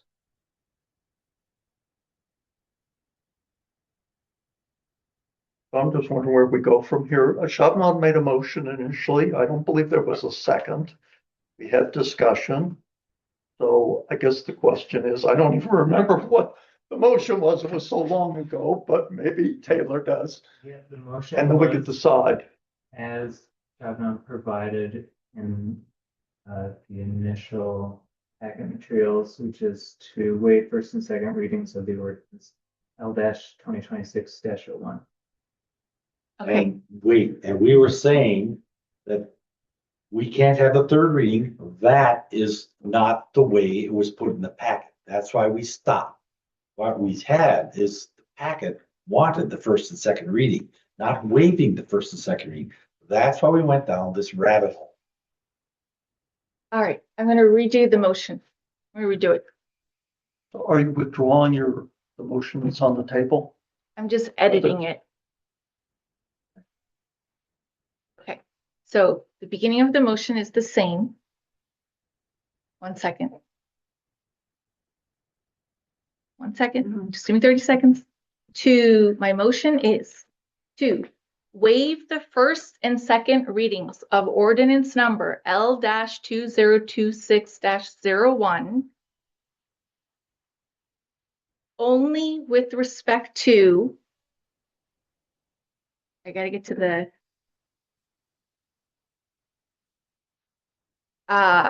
revisions that transfer committee nomination authority from the village president to the full board of trustees, which is as it is written in the agenda. So that means this is the third reading. This is the first and second. And I'll second that if it's the first and second reading. I didn't quite understand the language. I thought, So any other revisions that have anything to do with anything else are not included. It is just what is in the agenda. for the first and second reading. All right, I I'll said I would support you. Do you- I'm sorry. yeah, Do you go want to to the second. specify what lines in the ordinance it is? I don't have it in front of me, Sean. So is it, does that like, so we don't miss anything? I'm just- I'll let you guys know.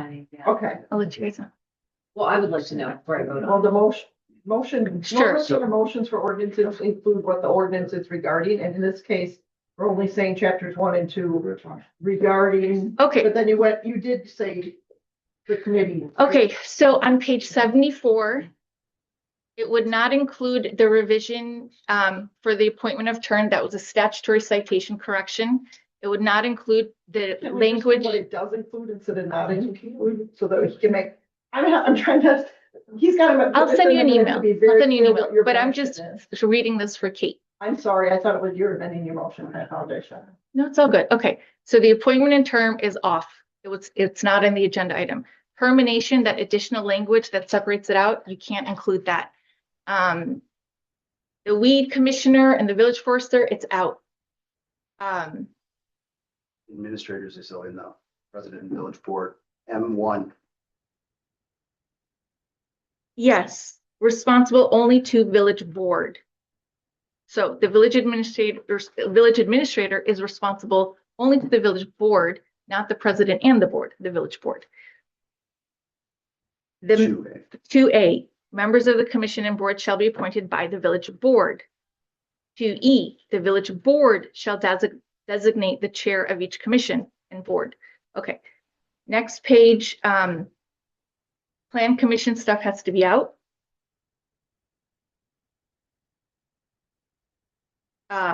Correcting the gender terminologies is out. Conflict of interest is out. Official use of email in village email is out. And then we're going to chapter 2. Tuesday is out. 2.023, the members of all standing committees shall be appointed by the village board is in. June is out. The committee of the whole shall be called to meet at the discretion of the village president. That is included, that deletion, because it's about a transfer of authority. Standing committee is included, that revision that it's the village board. The changes with services committee is out. The pool members shall be appointed by the village board. Is in. I think it's out actually. But it says village president subject to village board. So that is in line with all the other changes. I think the pool committee, They select the their ordinance chair. is They the select their chair. They don't select the members. that's true. Okay. So waterfront, the reason I highlighted waterfront is not that there's actually a change there, but the last time the board made this revision, they waived all 3 readings of the ordinance in one sitting, which is a violation of our policies. So that was just to correct that mistake in the past. The village board on D is in. Standing committees can call board meetings is out. And then 2.033, village board, just swapping president with board is in. And that is it.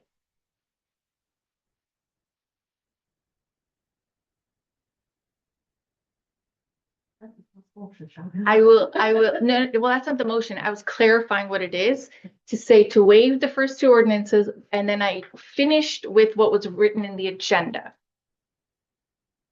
which was just to transfer the authority. Okay, so we have a motion and a second. Any further discussion? I'll just say again, the staffing reality and the process of legal review, I just have a real problem with. So we'll just put it that. We're ready to vote on this? Okay, all those in favor, please say aye, raise your hand. Opposed? Okay, that motion carries.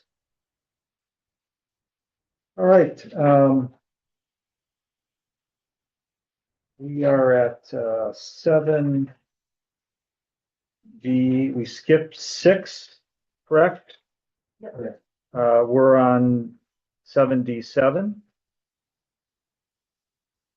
Approval of village finance director recruitment and administrative staffing needs. Brian Mooney, did you want to speak to this? So as you may all have heard through me earlier in the week, Julie Fitzgerald, our finance director, was recently selected for a position with a different municipality. Given the urgency in the staffing realm right now within the administrative office, I quickly acted to try to engage Public Administration Associates, a recruitment firm who has done work with the village in the past. And I checked with them on 2 fronts. First, to see if they had any possibilities of an interim finance director for the village that could serve in a temporary role until the time in which we had a full-time finance director secured. Also then to ask them about putting together a proposal for a recruitment or a full-time replacement for Julie. So in the packet in front of you is the outline of that proposal. They give a little outlook as far as how that would be handled. the timeline in which they anticipate a potential recruitment to last. Hopefully, we would be able to, with approvals on this, get this back to them tomorrow to take and get started on getting this posted and start their actual efforts and finding somebody to come in.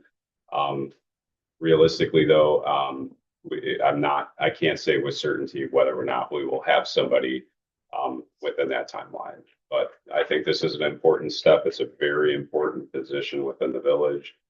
So I think it's pretty crucial we do this through their assistance. Okay. Questions for Brian? What's the cost of their services? I believe it's around 12,500. Not to exceed 12,500 is what proposed motion. And that's, is 12,500 we don't currently have budgeted, right? So It is, we don't have anything budgeted for, that falls into this bucket. I don't remember anything that was there for recruitment or anything else that was budgeted annually. Okay, correct. Or we keep our staff. Yeah. Carol, So I will say, it's my understanding that there's some salary savings that can be applied here. And I also want to say that there is no way that Brian can do all this with all the other work that he has to do. We have to get this work done and get a finance director. And that's my view of the matter. I left it here for that reason. Yeah. I agree with that. Yeah, I was just curious. Shabnam. We Thanks for haven't that. always had a finance director. But and sometimes it's treasurer. So I was just wondering, what is the difference between treasurer and finance director? Well, I'm actually currently both. The treasurer, it depends on what you put as a job description. The treasurer by statute only handles specific things. They take care of taxes. It's very limited what they're required to do. So a finance director does more. They would provide correct reports to the board. They would be, they work with the auditors. It's a lot of times the treasurer is doing finance director things, but the finance director is usually providing additional analysis and review of other items. Honestly, it depends on what. In some communities, in several communities, you see the clerk and treasurer together, especially small communities. Clerk and treasurer duties are polar opposites. One is more law and language focused. The other is numbers and finance focused. So it's very difficult to find somebody who can do both. And depending on what you have for staff, it depends on what you have for support staff on whether that position can be successful or not. In a small community like this, with a very limited staff, we currently really have no one on our current staff with any accounting background. You really should focus on a finance director. Because you need somebody who can do the whole thing. They're not going to have any support from staff other than the support that they can direct that staff to do. One of the driving forces behind changing the job description to a finance director treasurer position over the last year was the incorporation of the village financial model tool with Allers, trying to get this position more actively involved in having a oversight lead in some of that capacity. All right, do we need a motion to? We do. Kate? I have a clarifying question. So, Brian, in your memo, so you say, I believe adding one additional finance position to the administrative office makes would help alleviate stress. So is this a new position we're discussing, or is it replacing Julie's position? No, this tonight is just to replace Julie. That is Okay. just a separate recommendation I that see. they have contributing to some of the issues in Okay. the village office. So it's just contextual. Correct. Okay. Mark? I'll go ahead and put the motion Thank you. going here. So The motion is to accept the proposal from Public Administration Associates LLC for the recruitment of a new finance director / treasurer in the amount not to exceed $12,500. There's a second to that motion? I'll second it. Thank you, Brian. Further discussion? Ready to vote? All those in favor, please say aye. Raise your hand. That motion carries.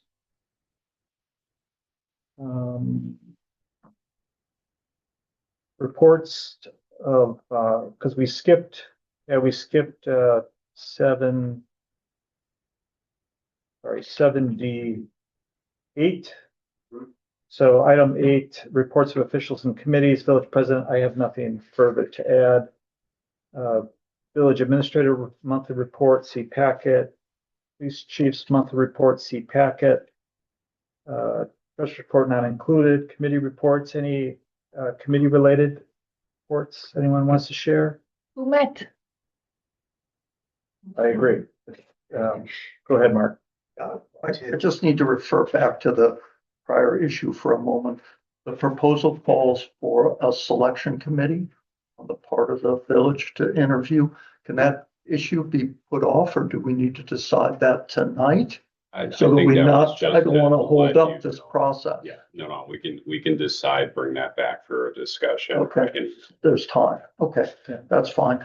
Yeah, as far as committee reports, the board referred to the finance committee, couple of issues.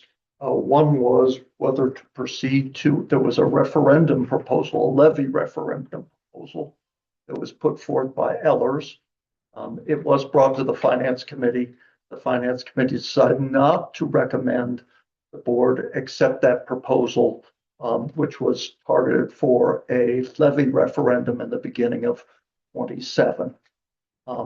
So just so the board is aware of that. And right. I think that was there anything else, Brian, that in the recommendations, the board did recommend that, sorry, the finance committee did recommend that the board accept the TIDS reporting service proposal, but that was taken off the agenda tonight. But those are the two proposals that came out of the finance committee. So okay. Thanks for that update. Yep. Brian, did you have something you wanted to add? Or am I allowed to amend my own motion?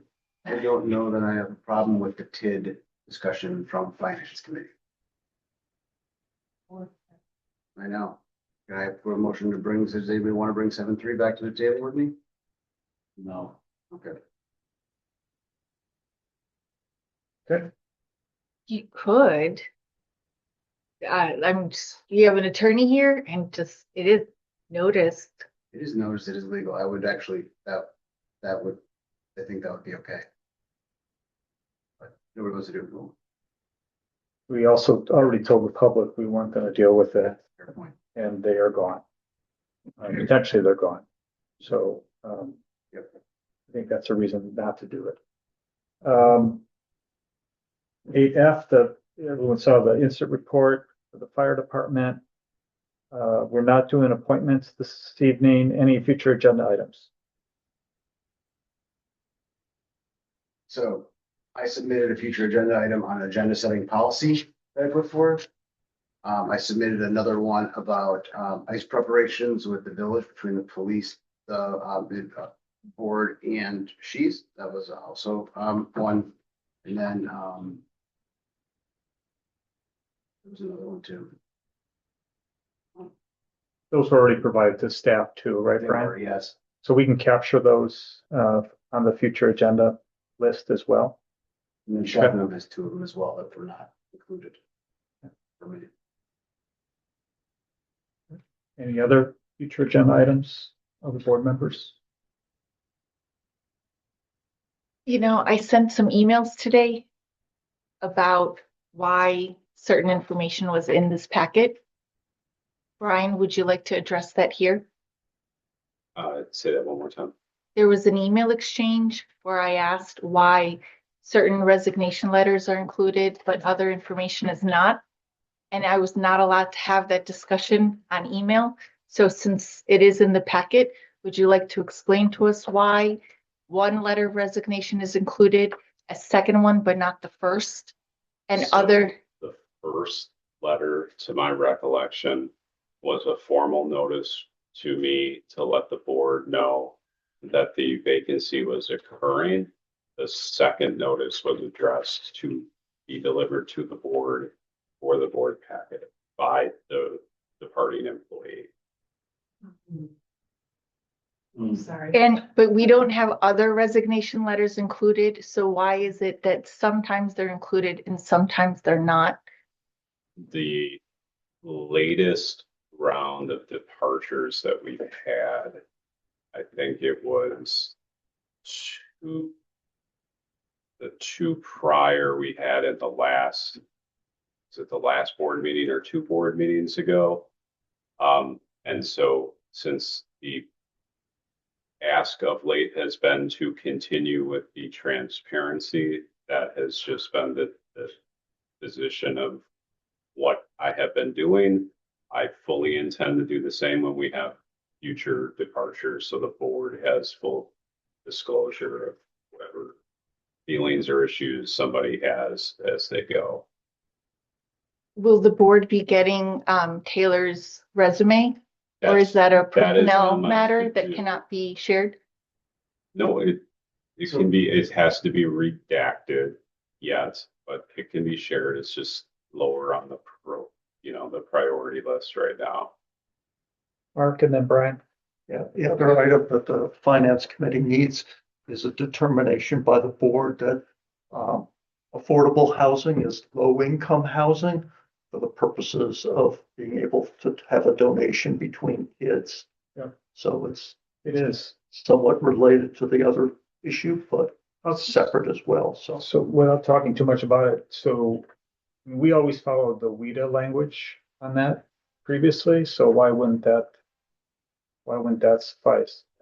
Yeah, I mean, we're not, Well, we're gonna talk we about can't it. do the substance Right. now, but Okay, Bill Cole reviewed it Yeah. and he came to the conclusion that the board needs to make that determination okay, in order to move forward with a potential donation. Yeah. By one of the kids to that's another a kid. tool in our toolbox, yeah. Yep. Okay, Brian, then Kate.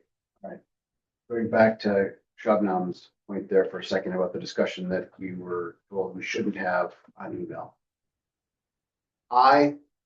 When I was sitting over there instead of here, very much wanted to know what employee it was that submitted the false entries online, right?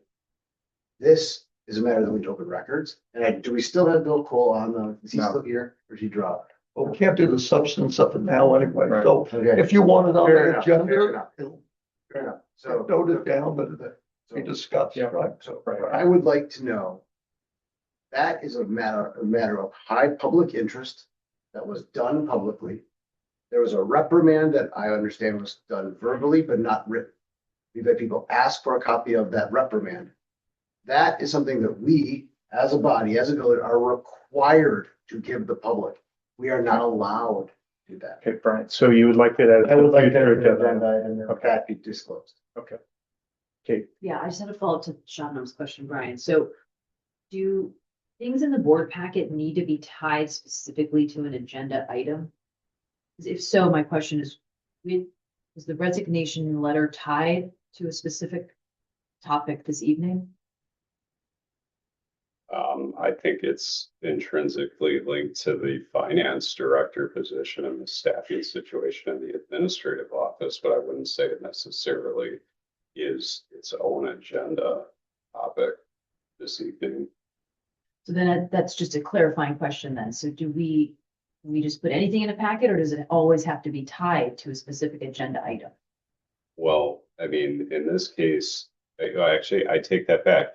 It's two items that were on the agenda tonight. The strategic plan was the other place that it was linked to, because we were talking about enhancing and stabilizing the employee ranks within the village and trying to do whatever we could as a village board to make sure that we improve the working conditions and the retention of village staff. Rocky, got something to add to So the for the future agenda? agenda thing,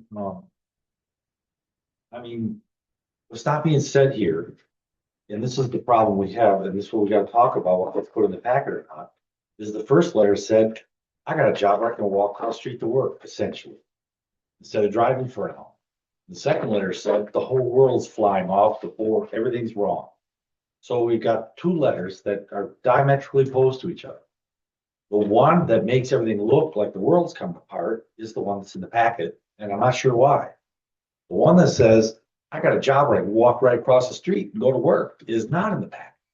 So somehow we gotta figure out in these packets, because that paints an image. Yep.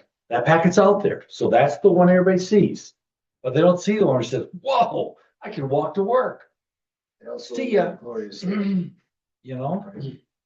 Incomplete. Thanks for, Yeah. no, thanks for So making that. somehow we have to get that in. And it's not, Katie's position was not the finance director, so I don't see how an admin leaving is related to Mark, recruitment for finance. I know. Substance again. We I are, think what they want on the agenda is Yeah. the issue of what goes in the packet. yeah, And the board to determine the criteria of the packet. This is in the packet though. So like Shutnam said, can we talk about the object that was in the packet because it was. you know, a question was asked, I think the administrator answered it. And so if we feel like we need to have a bigger discussion about this, then we should add it as a formal agenda and notify the public and have that discussion. I'm not opposed to that. Okay. All right, I think are we at adjournment? I'd like a motion for adjournment. Sure, 1 second. You don't have to leave my meeting minutes on the future agenda items. You know how it says 10A having And minutes? A goes off. I'm gonna put that into something else, like efficiency operations or something else. It Okay, doesn't have to be its own. okay. You'll get that for, Yeah. okay. All right. Mark, Just to clarify the question about the future agenda items, are we saying those are exempt from the agenda setting policy? In other words, who bears responsibility for briefing these future agenda items and determines when these future agenda items actually appear on an agenda? So I guess my suggestion is when we talk about the agenda policy, as we will, that we also take up the issue of how this future agenda items works into that, who's responsible. I think they would have to follow the policy. Yeah, it's just, we just list them and, somebody has to take responsibility for it. Yeah, just throw it up there. All right, I'll make a motion to adjourn. thank you, Kate. Is there a second? Oh, that was quick. Oh, yeah. We have to vote. All those in favor? Great to see everyone We're done. at 9:29.